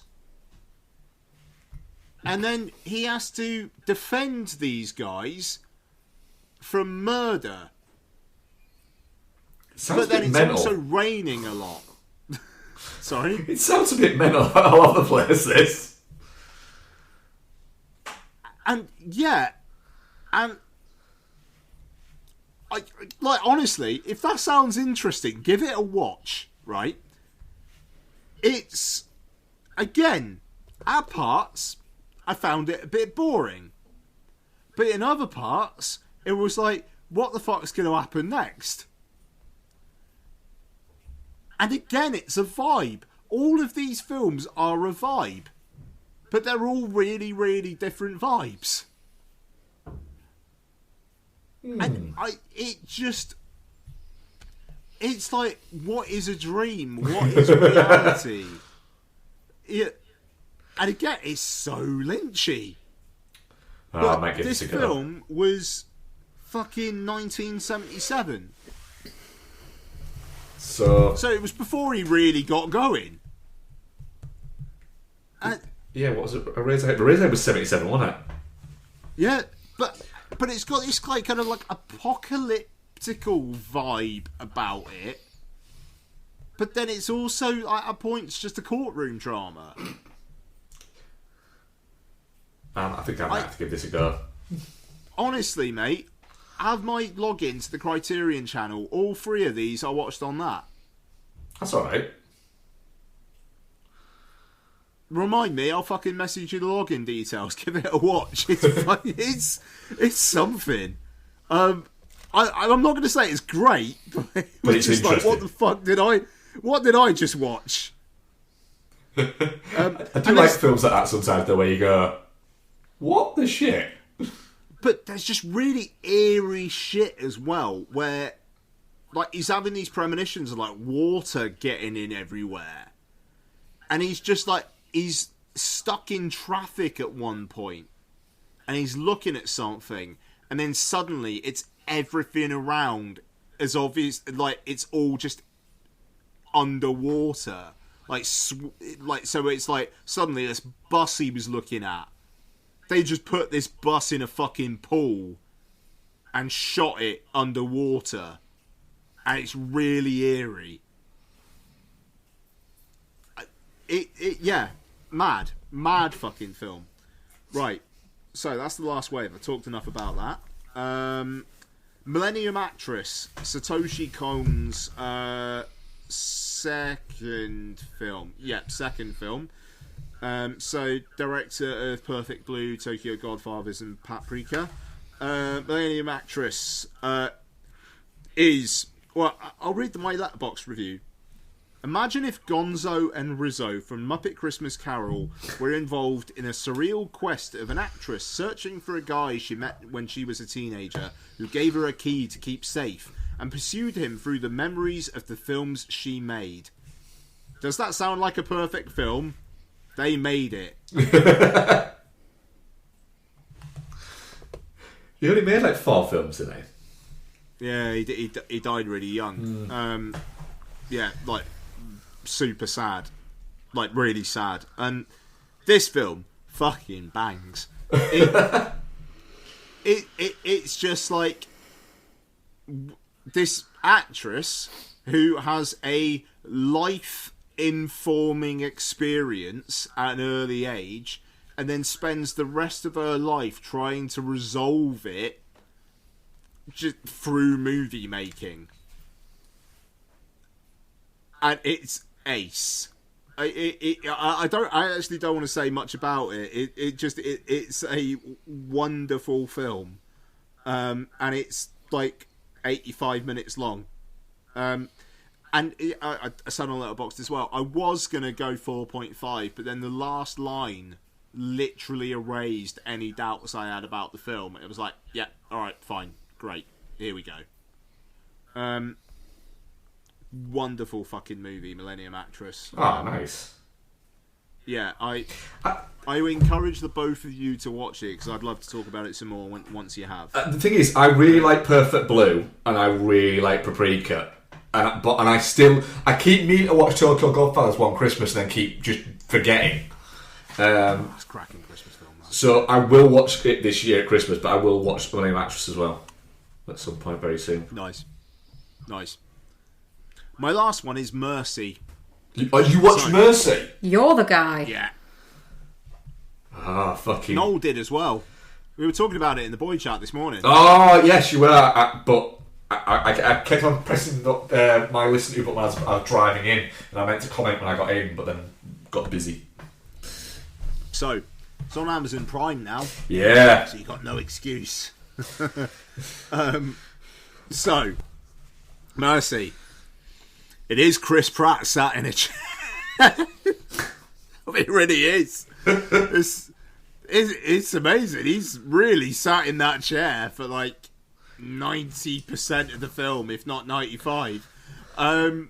So, it starts off. The opening line is a voiceover saying, "Millions of people have been affected by crime." Yeah? Really? Oh, okay. Yeah, millions of people. I would probably say yeah. Yeah. Just a great opening line. So it starts out as this voiceover explaining that, like, essentially they've got an AI court now where they get an AI to assess guilt, and if it's anything over 80%, they'll basically put it through to this AI court. And it's Rebecca Ferguson essentially going, "You got an hour and a half to prove if you're innocent or not. Like, good luck with that." But then it's the world of the film is it's basically in real time and stuff. So he's waking up while this thing is giving the explanation as to what is going on, which already feels a little bit unfair to him. Because he's going to take a couple of minutes to wake up, and he's already halfway through the explanation and what the fuck's going on. But anyway, Chris Pratt is this detective who, along with his partner, have been this AI court is the right thing to do. But he's being charged with his wife's murder. Ah, fucking hell. Where have we heard that before? Yeah. So he's got to prove that he didn't do it. But he's only got an hour and a half to do it. Does he have to find his report? Does he even have one? Well, this is the thing, right? So the first 20-25 minutes of the film are basically Chris Pratt's character is a piece of shit. Not a great dad, not a great husband, pretended to be a recovering alcoholic, but he's been drinking all along. Ah, what a cad. Absolutely. But then he starts going with his gut, you see. He has to go with his gut. The AI doesn't really understand that. The AI is all about the facts and, but no, he's got to go by his gut. And at one point, he's at a low, right? And he's just like, there's no point. You already think I'm guilty. The evidence is all stacked against me. Why am I trying? And Rebecca Ferguson, as the AI judge, is all like, no, you got to try. You got to try and do this thing. You could still prove it. You got everything's available to you. You just got to look through it all. And he's like, all right, show me blah blah blah. And then the AI literally says to him right away, opening a murder investigation with 40 minutes has low probability. This is probably not going to work. And it's just like, why did you just spend the last 5 fucking minutes trying to G him up to actually start opening up a murder investigation if you're immediately going to say it's probably not going to work? What's the point of that then? Yep. But the moral of the story, right? I'm not going to tell you how it all resolves, because there are twists and turns in the second half that are so fucking dumb that you'll never see them coming. So there's some entertainment to be had through that. But the end of the story is basically AI and people can work together. But people have always got to be there to just, give them that gut instinct. Presented by Amazon. Chris Pratt is in a chair for basically the entire thing. Rebecca Ferguson plays an AI judge that at one point, as Noel said in our chat, can't deal with the fact that he's using his gut instinct and appears to glitch out because he's just being human. There's an awful lot of it revolves around ring cam footage, which feels like and it's a big old Ring logo in it. Do Amazon own Ring now or something? Yeah, oh no, they have for years, mate. Oh, right. I genuinely didn't know that. Yeah. The thing is, right, it's diverting enough in the moment because there's enough happening where it is just like, where is this going? But it goes to such a stupid fucking place by the end. Like, literally, the second half is twist, twist, twist, twist, twist, twist, twist. And it's like, by the end, it's like you've been twisted so much that you might need to watch it a second time to actually work out how it doesn't make sense. But it doesn't feel like it does. Also, there's a real time kind of element to this where he's got like a couple of hours to prove that he's innocent, but it keeps on going on this. This is the history of him married to his wife. This is how he fucked up his relationship with his wife. This is how his ex-cop partner got killed. And it's all, he obviously knows this, but you've got to do this because it's a movie, but also it's counting down in virtually real time. So you're just making me think, but he already knows this, and you're also saying he doesn't have a lot of time. Pick a fucking side here. But yeah, like I say, diverting enough in the moment, dumb as fuck, in an incredible moment where he's watching some real-time stuff happen, something blows up, and then suddenly the fire is all around him, like the AI thought, that will make him focus if suddenly it looks like he's in hell.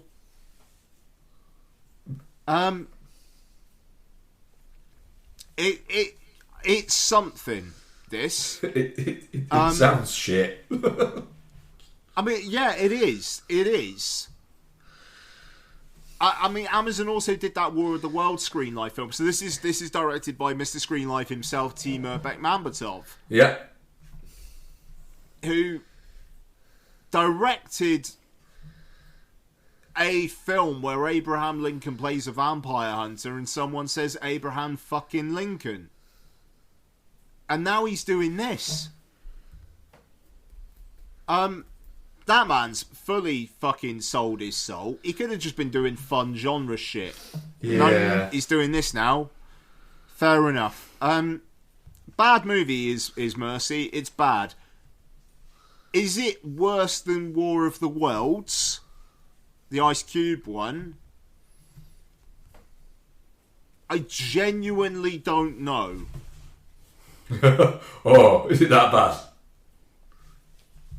War of the Worlds may be more fun. Because it's Ice Cube in a chair.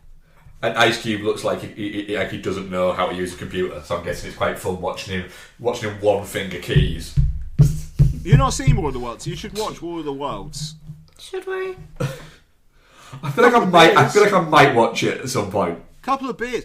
Like, considering the amount of fucking bollocks Mark watches, it's actually staggering to me that you've not yet watched it, Mark. Yeah. It's because every time I've sat down to watch it, I've just gone, I could watch Airborne on Mighty Ducks there. But there's the incredible fucking moment where the guy is told he'll be given like $100,000. Nah, fuck that. And no, what is it? It's like some ephemeral thing. Nah, fuck, but it's good. Nah, fuck that. We'll give you $1,000 Amazon gift card. Yeah, alright, I'll go risk my life. Like, there's shit in War of the Worlds which is so fucking dumb that it's entertaining to watch just for they just did that. Mercy doesn't have any of that. It's basically, I mean, it's as if you were on trial and you had an Apple Vision Pro stuck to your face. Yeah.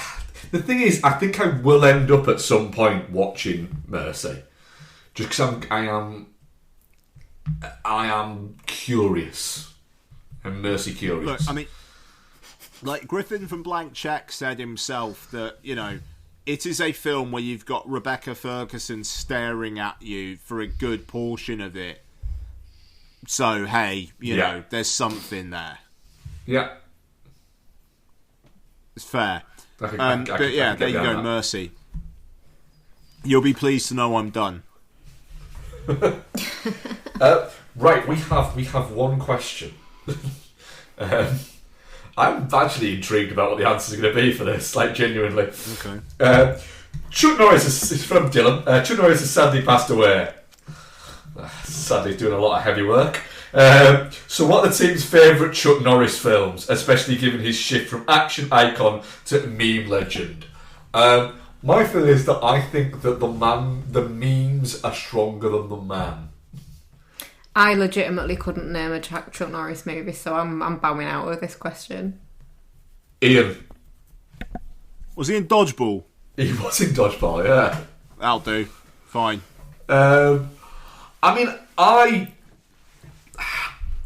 can't deny that I think I probably enjoyed the sequel to Delta Force more than Delta Force, but I think the right answer is probably missing in action.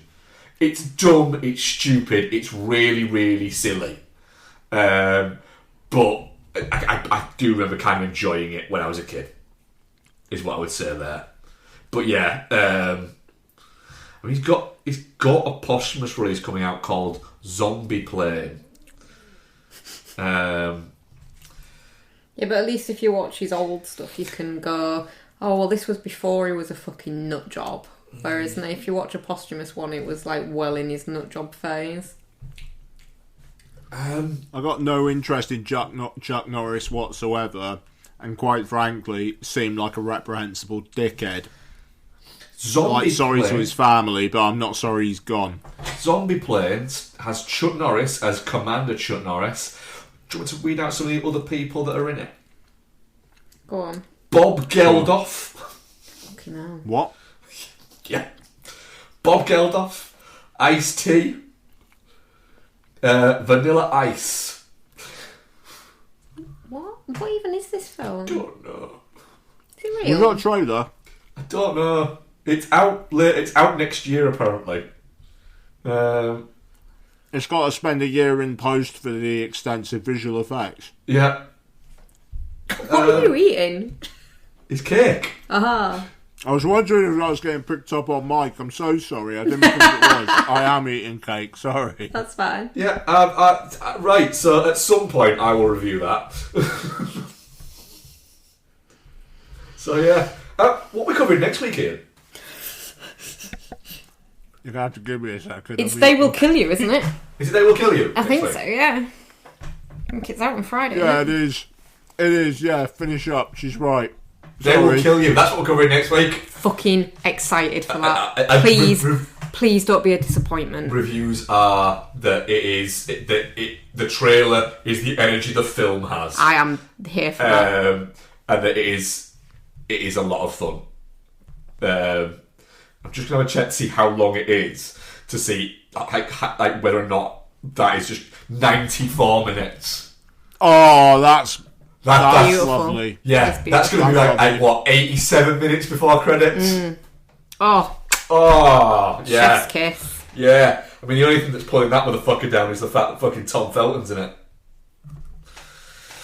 Yeah, I haven't seen I hope he him. gets killed. He's the guy off of Harry Potter. Yeah, I don't think I've seen him in anything else. he's a man who doesn't deserve a career. Okay. He's terrible. I haven't seen him in anything except Harry You Potter. have. You have. Okay. He's that unmemorable. I'm hyped for it. I'm looking forward to it. At 87 minutes before credits, I might see it twice. Yeah. Put some money in Also its known pocket. as 2 Project Hail Marys. Oh, fuck yeah. That is long. Right, that's us. Thank you very much, Rebecca. Thank you very much. Thank you very much, Kate Man. This cake Yes. surprise Cadbury fingers on the side of it. I've been holding these Cadbury fingers for the last 5 minutes, but I didn't realise they were there.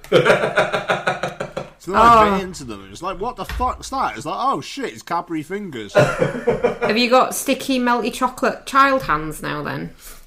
I do, bud, yeah. That's really sad. It's not sad, it's awesome. I just ate some cake. What have you fucking eaten in the last 10 minutes? Nothing. I had a So, coffee. I win. You leave me alone. Fuck you. Nah, I had a fuck coffee you. at 8:30 at night. Yeah, and then Enjoy we'll your complain. volcanic shit. Well done, bud. And then you will complain that you can't get to sleep. Yeah, Coffee don't really brilliant. affect me You that way. fucking played yourself, dude.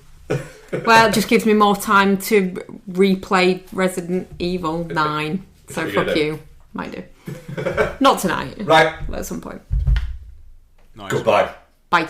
Goodbye, audience. Thank you very much for listening, guys. We'll speak to you next week. Bye, everyone. Bye-bye.